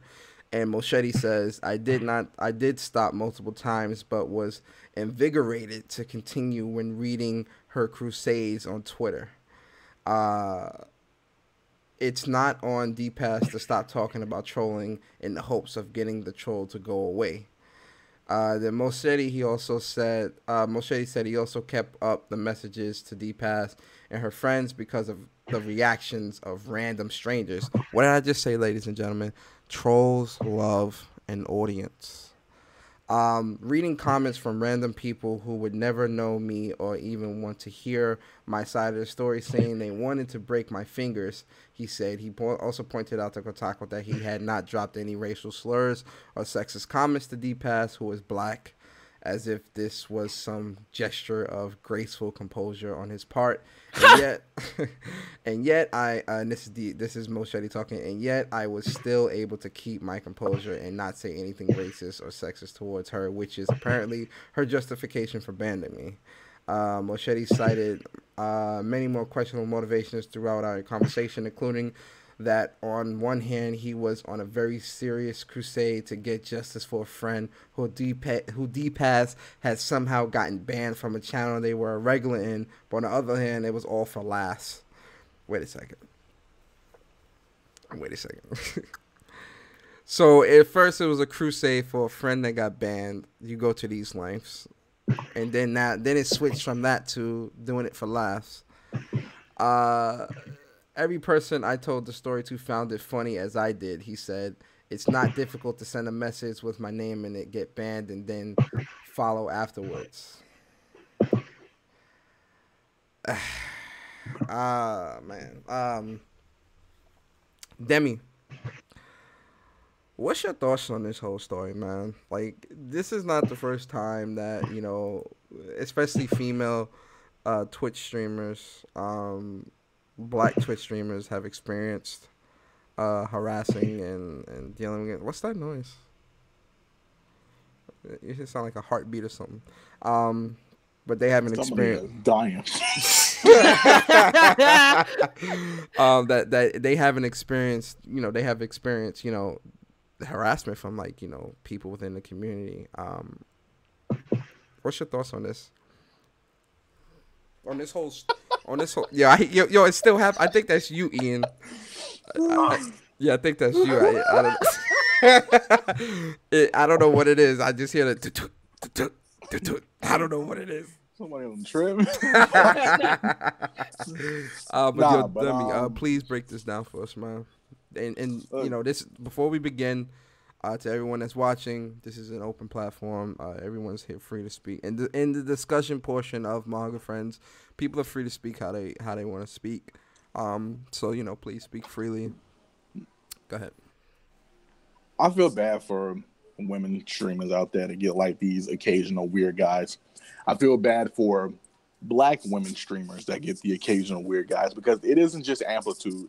It isn't amplified just because they're a woman. It's amplified because they're black. The combination of them being a woman is already there, but the combination of them being black and a woman is already like amplified. So they tend to get weird. They tend to get racial. They tend to get biased. And you see it more and more often, like during whatever. And you have cases like this that's getting underhanded and underlooked. Now, Tanya has gone to Twitch. She's talked to people. She's talked to HQ. And they haven't handled this. They haven't taken care of it. They haven't done anything for it or by it. And she's a partner. And she's partners. Mm-hmm. So I'm going to speak out. This is Demigod Review saying this for anybody listening later on. I'm going to say this and I'm going to stick to my words. Twitch does not give a damn about black people or black women. Oh, there we go. Demi West. Oh, God. I'm going to stick to my words and I'm going to stick to that gun because like anybody else who is a bigger streamer, and I'm sorry, I have to do this. Let them be one of the white bigger streamers on the platform. This would have been handled easily. I agree. Easily. Somebody causing problems, somebody causing Ninja trouble, Dr. Disrespect, somebody causing Nick Merckx, Tim the Tap Man, Pokimane, any one of them causing some issues and some trouble, out of there. In fact, Ninja's the face of Twitch, so he can just get whatever he wants to happen at this point. And her stance, what she said, had a point. And she's one of those guys playing PUBG, Fortnite, or whatever. Could have been easily taken care of. She's a partner streamer. She's went to the HQ. She's gotten everything handled. She's told them what's going on. And they asked her more questions than they did just helping her out. Why isn't this guy IP banned? Mm-hmm. Why is it that she still has to deal with people, random people of his friends come in talking about Happy New Year's from Moschetti?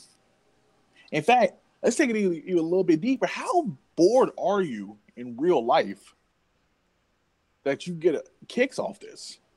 Just because you didn't say anything racial or anything sexist doesn't mean you still get the ways and means to do it. That doesn't give you any justification.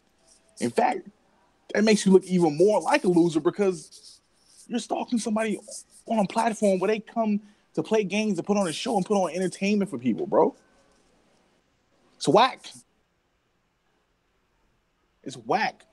And the fact that Twitch has done nothing about it, it's trash. I'm disgusted, man. I'm disgusted for it. I see why a lot of people are slowly leaving Twitch and kind of heading over to Mixer. Yeah, Mixer don't play that. Yeah. Yeah, they actually have a really good... If Mixer handled the tools a little bit better and had some of the tools that Twitch had, it would be a competitor, a true competitor. Because a lot of people are making that switch over there because Twitch don't give a damn about us, man. Yeah, they had the little Black History Month promo. But outside of that, what's next? What's really next? Because they'll go back to being the face of Fortnite and the guys who play PUBG, but we sit here and just, we got to deal with our own little situations by ourselves. And that goes to everybody who plays games. That goes to the people who just sit and just chatting, and the guys that come in with the Trihex faces. It's whack. It's lame. Twitch, I want to care about you, but you don't do anything to support us. That's it.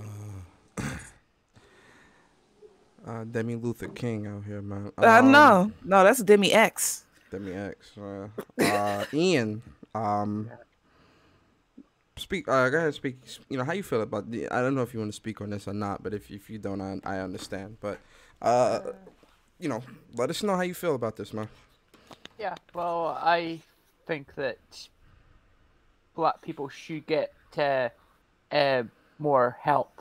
I think it's ridiculous that, as you said, it's true if it was a white person, they'd be getting more help. Black people don't seem to really get that help, and it's really sad that they should get the respect that everybody else gets. And but I get on with everybody, so I don't really care about people's skin color. But I know some people are. But I think people need to stop the bullshit and just get on with each other. And it is a shame that someone's getting, just because they like playing games and all that, and because of our skin or something like that, it's not the way it's supposed to be. That's ridiculous, and the guy deserves to be probably kicked to hell in. So That's what's up. Hey man, I respect it, man. Thank you. We appreciate you. Leash. Well, hold on. I gotta introduce you. Leash. So you as not only a woman but a black woman, not only as a black woman but a black woman streamer. Mm-hmm. I want you to do two things for us. I want you to break this down with her story, but I also want you to give us, you know, because we're men, so you know, although men, we also do get our trolls. It's different for women. So I want you to kind of help us as men, as black men, and you know, white. Sorry, and white, black and white men. I want you to help us understand this from a black woman perspective. Help us understand. Break it down, please. So first things first, the fact that she's a partner streamer, she makes Twitch. It might not be ninja money, but she makes Twitch money, and they took a chance and partnered her and made her a part of their platform. The fact that she still has to go through this speaks volumes. And what she said is absolutely correct. If she was one of those dudes playing PUBG, Fortnite, whatever, the COD, whatever, that would have been handled immediately. He deserves an IP ban. And just the way Twitch is handling this in general, because she doesn't have a larger audience, and because of the fact, I really do believe it's because of the fact that she's a black woman, that, you know, we don't get the sympathy others get. You see what I'm saying? Like, me being a woman streamer, you know, you get the trolls, you get you don't understand what goes on in my whispers. It's disturbing. I shake it off because it's like, yeah, whatever. Like when you have people asking you what kind of like underclothes you have on and stuff like that while you're just trying to play a game, it gets a little weird in the whispers. But just being on top of it, being like because I'm a black woman and I stream. Hi guys. But me being a black woman and streaming, it's like you get double. So you get the sexism and you get the racism. So it's like, it's hard.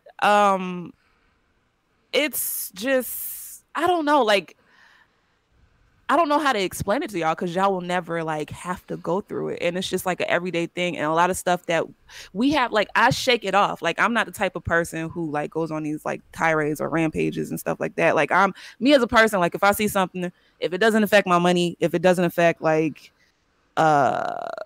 you know, my personal life, if you're not talking about coming to my house or nothing like that, like I really don't pay no attention, because at the end of the day, internet trolls are just that, internet trolls. Like they're not about real life stuff. They're not gonna really pull up. But it's just like, what if you do get that one person? So that's what we always have to have in mind, especially as women streamers. Like, what if you do have that one person that will pull up on you, that will, you know, stalk you in real life?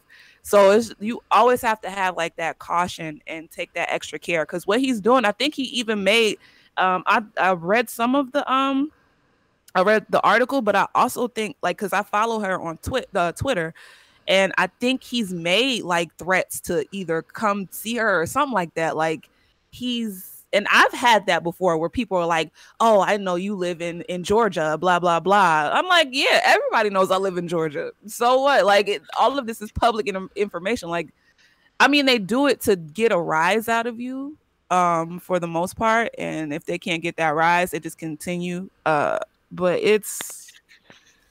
I don't know how to explain it. Like, just Speak from your imagine, heart, man. Just just tell us how imagine you feel. having boobs and people hate you because you have I ain't boobs. gotta imagine that now. Shut up. Here we go. It's just like, if people don't like you because you have boobs, like, it's just the same as being black. Just imagine just having this, you just are black, just living your everyday life. But because some people's views, they have a certain view about your skin color, they hate you. Like, that is just the weirdest thing to me. Like, I'll never wrap my head around it. And it's not meant for me to understand, because the moment I start understanding it, that's when I become it. So I really feel for all my women streamers, but more importantly for my black women streamers, because it's like, we as black people, like, we get you have to work twice as hard to get half. You see what I'm saying? And that is more of the truth Bullshit. than Yeah. It's real. Like, you have to work as a black person, you have to work twice as hard to get half. But as a black woman, it's quadruple. You know, like, it's a shame because you have really good content. Yeah, like, as much like, I put a lot of thought and time into my content, but because, you know, I don't appeal to a certain target audience, I know I'm not gonna, like, it's gonna take a minute for me to build up my community as opposed to a white woman. And I mean, that's the hard facts. Like, I don't make the rules. You see what I'm saying? So, not saying I'm gonna put myself in a box. I'm always gonna try to, like, push it and, like, go against the grain, because there's a ton of, like, dope partnered women, black women streamers that I follow, like X Mirror Mirror and Miss Ash Rocks and Cup of Noodles. Like, they're dope as hell. But I just, like, the fact that they did it despite all odds, like, I really, really appreciate it. And, like, I really look up to them or whatever. But it's hard being, like, a black woman streamer. Like, it's ridiculous. And just honestly, you really have to be tough. Like, you have to have, like, a sound mind. Like, this ain't for the weak. Like, because you'll be crying every day streaming if you take everything, like, trolls say, to heart or whatever. You have to be kind of strong to put yourself out in the public and accept criticism and accept the trolls and accept, you know, like, this ain't for the weak at heart. Like, it's not easy. So it's crazy too, but because it's like a lot of trolls don't have a backbone, so. Yeah, like, they sit behind their little computer screens. That's why I say, like, I don't mind trolls. Make me laugh. Come in my chat, make me laugh or whatever. Like, because at the end of the day, like, nothing you can say is going to make me stop. Like, I remember one time I had, like, a whole thing, like, a dude, one of my mods banned him from my channel. And he kept coming back with different accounts, because trolls, what they always have different accounts. That's one thing. Like, they have multiple accounts. So what he did was, I guess he had, like, a thing full of, like, bots, and he was making his bots, like, follow me for, like, 2 hours, bruh. Like, and I'm just sitting up here, like, and good thing I don't have, like, my notification for my follows is real short and quick. It's just Bruce Lee doing a woo, and then that's it. Imagine if I would have had one of those elaborate follows, like the follow things where people have, like, music or whatever. Like, that would have ruined my stream. And I was playing Detroit Becoming Human, and people are there watching me play the game because it's like a movie. So just imagine, you know, like, it's taken away from my content. So, like, yeah, like, it's, I don't know, just the trolls will be trolls. Just when it gets to that point and where you clearly see, like, this person is going out of his way and harassing this woman, like, what, God forbid, because I would never wish this on anybody, but God forbid it goes to that next level. What then, Twitch? Like, what are you gonna do? You gonna be like, oops, like, oh, we should have did something? Like, that's you like preventative maintenance. Like that's my thing. Do what you have to do so nothing bad will happen. At least if something bad happened, you can say like, hey, I did what I had to do. But at the end of the day, like preventative maintenance, like it's not fair that she's a partner streamer and she still has to go through all, because it's everybody gets anxiety before their stream. So just imagine getting anxiety because somebody may be watching you with ill intent. You see what I'm saying? Yeah, it's not good. That's not like, that's a whole nother, the only anxiety you should be having is just nerves because you about to press start stream, not nerves because there's some psycho and his friends harassing you. So yeah. You know, I just I just want to say Leash is a dope ass streamer, by the way. I watch her all the time. She definitely has a great channel, so check her out. And thank you. You know, things like that. It's crazy that us as, well, no, I won't even bring men to this. Let me just speak with black women, because I follow a lot of black women, black female streamers. First off, I love seeing women in gaming. Like, let's get that out the way. Like, I love that. Like it's a lot of people out here that try to be gatekeepers to who can play games and who can't. Like, yo, I love seeing women in games, especially black women. I love that shit. That shit's sexy. So let's get that out the way. This is a Sabbath. But in terms of like, you know, black girl streamers, like I follow a lot of them, and a lot of ones I do follow, they do make really, really great content. One thing about gaming that I think really needs to change is, and it's not going to change overnight, but part of the issue with gaming is there's too many real world issues being brought into what should be an open platform. Mm-hmm. And what I mean by that is, okay, when you start, like I'll use myself for an example. Me being a black dude, I'm tall, I'm a big dude. I actually have two stereotypes against me. One, I'm black. Two, I'm a big dude, so I'm automatically perceived as a threat. Like I'm tall, I'm a big dude, whatever. I'm honestly a gentle giant, honestly. But those are my two strikes. Now, one thing I do when I step out the house is I always tell myself that I'm going out there. Although in my house, I know who I am. People don't know who I am when I step out the door. So to everybody I walk past, I'm perceived as a threat. So Persona, how do you handle that situation? I try to just be I smile. I try to be as welcoming as possible. Now, when it comes to video games, right, you don't see me. You only hear me. And if you do see me on stream or whatever, I'm playing a game. You don't know who I am outside of gaming. You don't know what I do. You don't know, and it's not going just for me. This is for everybody. I don't know. You know, you're watching Demi. You don't know what he's dealing with outside of gaming. You're watching Ian. You don't know what he's dealing with. You're watching Leash. You don't know what she's dealing with. One of the biggest problems here in gaming is people bring their stereotypes and their preconceived notions of people into gaming, and this is the problem.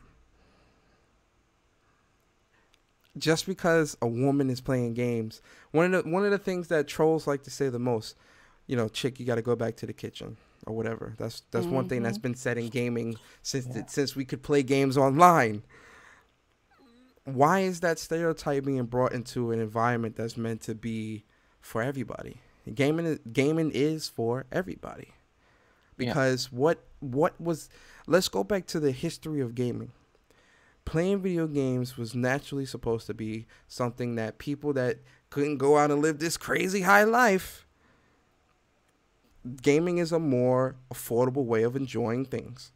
And it turned into pop culture and turned into just, you know, something people do and love and whatever case may be. gaming is something that, I'm speaking in today's times, because gaming is pop culture, everybody's trying it. Yes, man, you're going to have some women or some men that get into gaming that never played games before. And that's okay. Like, that's great. That's great. But when it comes to women in games, this should never be any type of, a woman should never feel unsafe. And first of all, a person should never be able to feel unsafe in their own home, especially when you're talking to people online. When it gets to that point, that's an issue. But a woman should never have to deal with the fact that they're about to go online and play some games, and they're about to experience the negativity and the ridicule, like, at home. Like, it's like you're willfully allowing this into your home because you're playing online. You're choosing to do that, but you're also choosing what that negative connotation that's going to come back is. Why? Like, why is it like? Why are we experiencing this now? Leave the real world shit out of gaming. How you feel about people outside of gaming, that's you. When we're coming together and playing games, we're just playing games. We're online. We're just streaming. Why is there so much hate in gaming? I get it, but, I don't want to go down that path because that's a whole different conversation. But there shouldn't be this much hate, and there shouldn't be this much harassment and negativity, especially towards women. Yeah. Especially towards women. You came out of a woman. Not only that, but you telling me you don't want a woman? Like, you don't date women? Like, how can you go online and do this and then lay with a woman? Listen, I don't worry about what other people do outside their life, but you can't tell me you doing this online and then you laying down with a chick. It don't work like that, man. No. Laying down with their sock. You feel me? And if you are laying, it just doesn't. You wild. It doesn't add up. Plus, and I'm not saying because a lot of people like to confuse that with, oh well, I bag a lot of women. No. There's a difference between bagging women and having a woman. It takes a lot to keep a woman happy. You gotta do some shit. I don't see the way you guys are trolling and stuff like that. You got me thinking you're not really talking to a lot of women, or you're not. Of course they're not. Maybe they're like if you're talking to women like this in games, I would love to see how you spit game to a woman in real life. They don't. They sit in the corner like, gosh, she's so beautiful, but I can't speak to her. Yeah. She Valley Wigs. Now to all my black female streamers out there that may listen to this podcast or may not, just know I love all y'all, man. We love y'all, man. Keep playing games, keep doing what you do, man. Keep creating great content. Just keep doing it, man. Regardless of what anybody says, what anybody thinks, if anybody's trying to doubt you, in case or whatever the case may be, just know that keep doing it. If this is what you love to do, don't let anybody stop you. And I say this all the time. Don't let anybody stop you from doing or playing games or doing what you love to do ever, because you are in control of your life. You're in control of your destiny, and you're in control of just everything. Twitch, everything. You're in control. You do what you do. You do what you enjoy. To the trolls, y'all are the reason why like gamers looked at the way it is. Mm-hmm. You don't shower. You don't. You trolling. All you do is trolling. Like, how miserable is your life? And if you do live a miserable life, why wouldn't you want to? Like, that's another thing I never understood about people. If you're miserable in your life, why wouldn't you want to pull yourself out of that misery? Why would you want to pull somebody down with you? Like, I don't understand that. If I'm going through shit in my life, I'm not bringing that stuff to Demi and Leash or to my friends in real life or to family. I'm not bringing that stuff to them. I'm trying to pull myself out of that situation. I guess because that's how I was raised up. It's because they're miserable, so they want everybody else to be miserable. Yep. that's a stupid way. Like honestly, that's a stupid way of thinking. Like I love to see people succeed. Like that shit makes me happy because that motivates me. Like, yo, this person just got partnered, or this person got a raise at their job with it. Yo, I'm hyped, man. Now I got to do what I got to do to get. I'm hype off that. That shit excites me. Yeah. This stuff don't make no sense. It never and we will. keep coming back to this, yo. That's the shit that's aggravating me. It's like we keep coming back to this, though, regardless of as great as gaming is, and we trying to connect everybody in gaming. We keep coming back to this stuff, yo. Like, we still can't accept women in games? Really, guys? We in 2019, and we really can't accept women in video games? And isn't there like a study that said women play more games than men? Or something like that? Like, because you got to take in consideration, like, mobile gaming and all that. Mm-hmm. Like, yeah, so I don't understand, like, why men are just hard on the gatekeeping with games. Like, we just don't know what we're talking about. Well, when it comes to a game, I don't really care what sex or it is. As long as the game's good, I don't mind the character. I don't really... Exactly. It's not like, oh, no, it's a woman. Oh, God, here we go.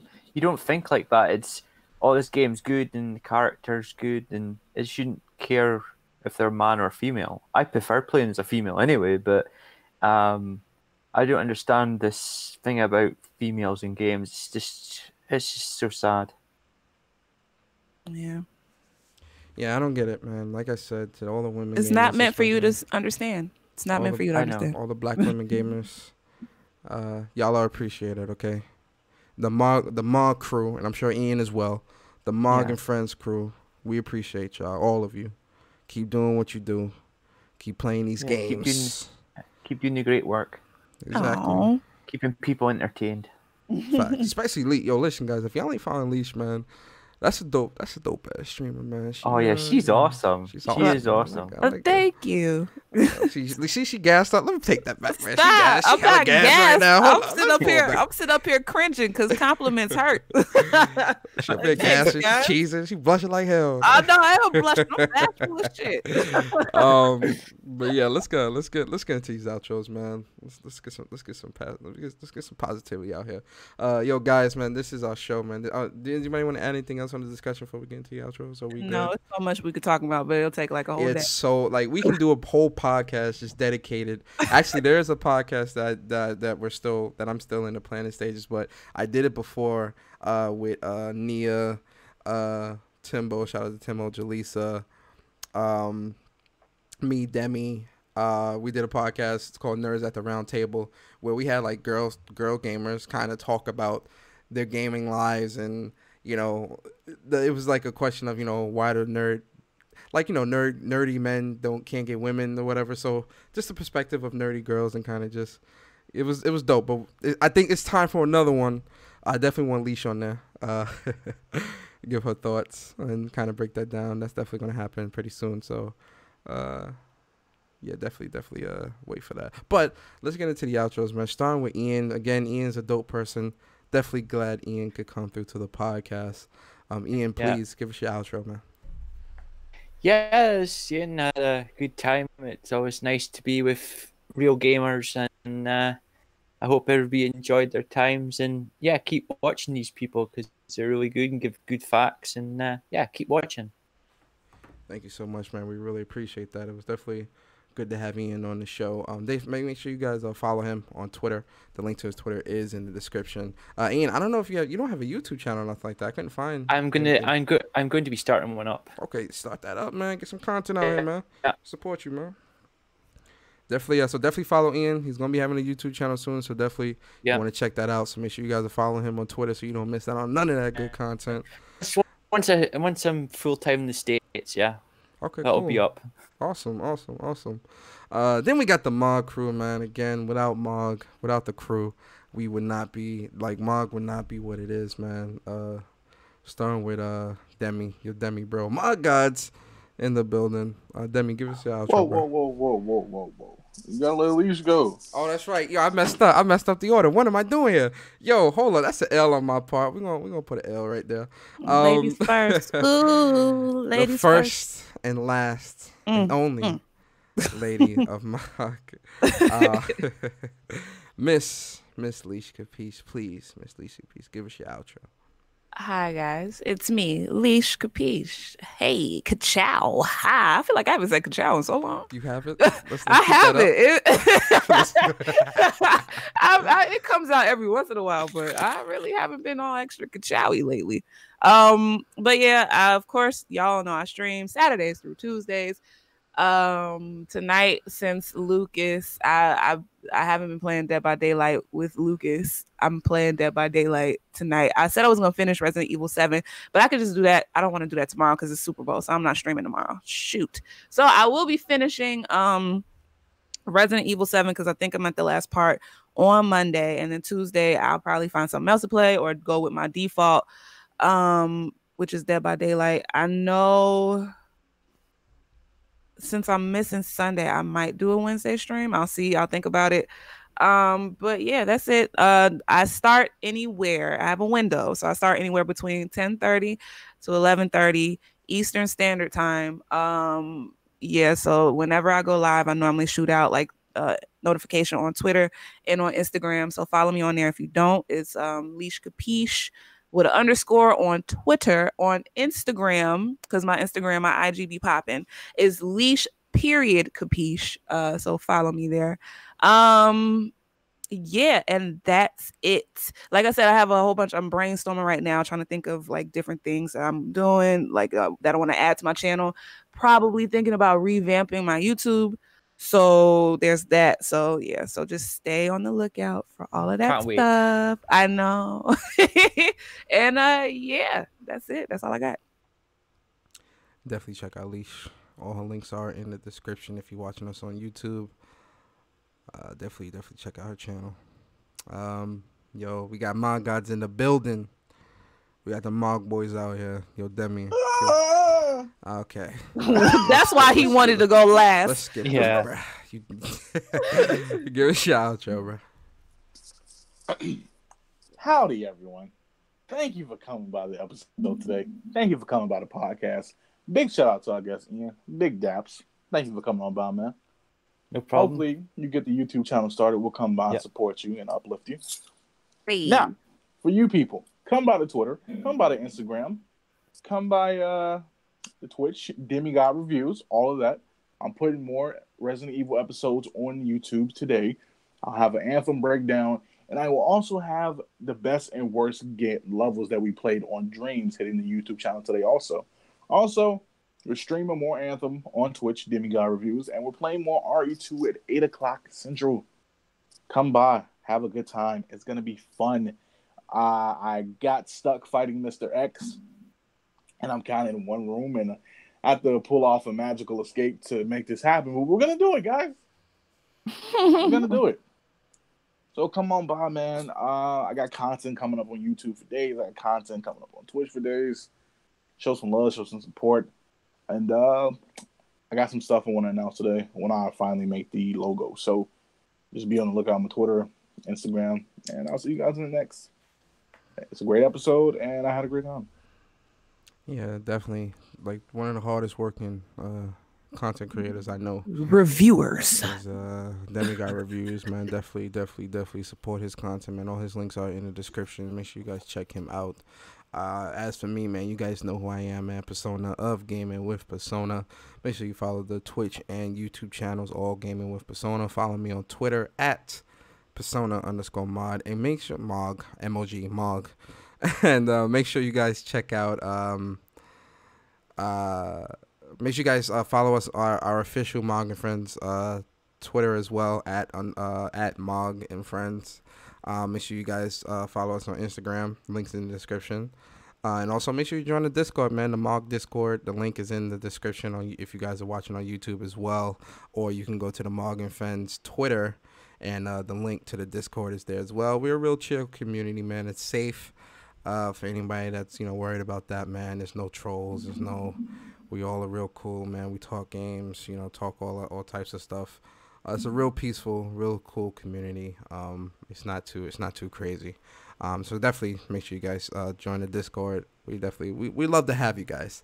Also, I'm excited. I think every podcast I'm gonna say I'm excited for C2E2, and I'm gonna announce it. C2E2, March 22nd. I'm excited. March it's slowly coming. I'm happy. Nah, I'm it's hyped. coming quick. I feel like it's fast. Yeah, it might actually. Yeah, I 'cause feel we like are we're in gonna February. blink and then I'm gonna be on a plane to Chicago. Yeah. Yeah. You might be right about that. 'Cause we're already in February, so yeah. So yeah, C2E2, so excited. Mog and friends will be there. So excited. That's gonna be really, really fun. So be on the lookout. Will be live video, lots of videos, lots of jokes. It's gonna be a lot of content coming from the Mod crew. So definitely be ready for that. As for me, I'm gonna be streaming. Actually, no, I'm playing Kingdom Hearts today, so I ain't streaming. Actually, I might stream later tonight, like super late, like 1 I may stream some Anthem, and play Anthem. Tomorrow I'm not streaming. I'm gonna stream probably. No, I'm gonna do my impressions video. I'm gonna do impressions of Anthem, and I'm gonna do first impressions of Kingdom Hearts 3 as well.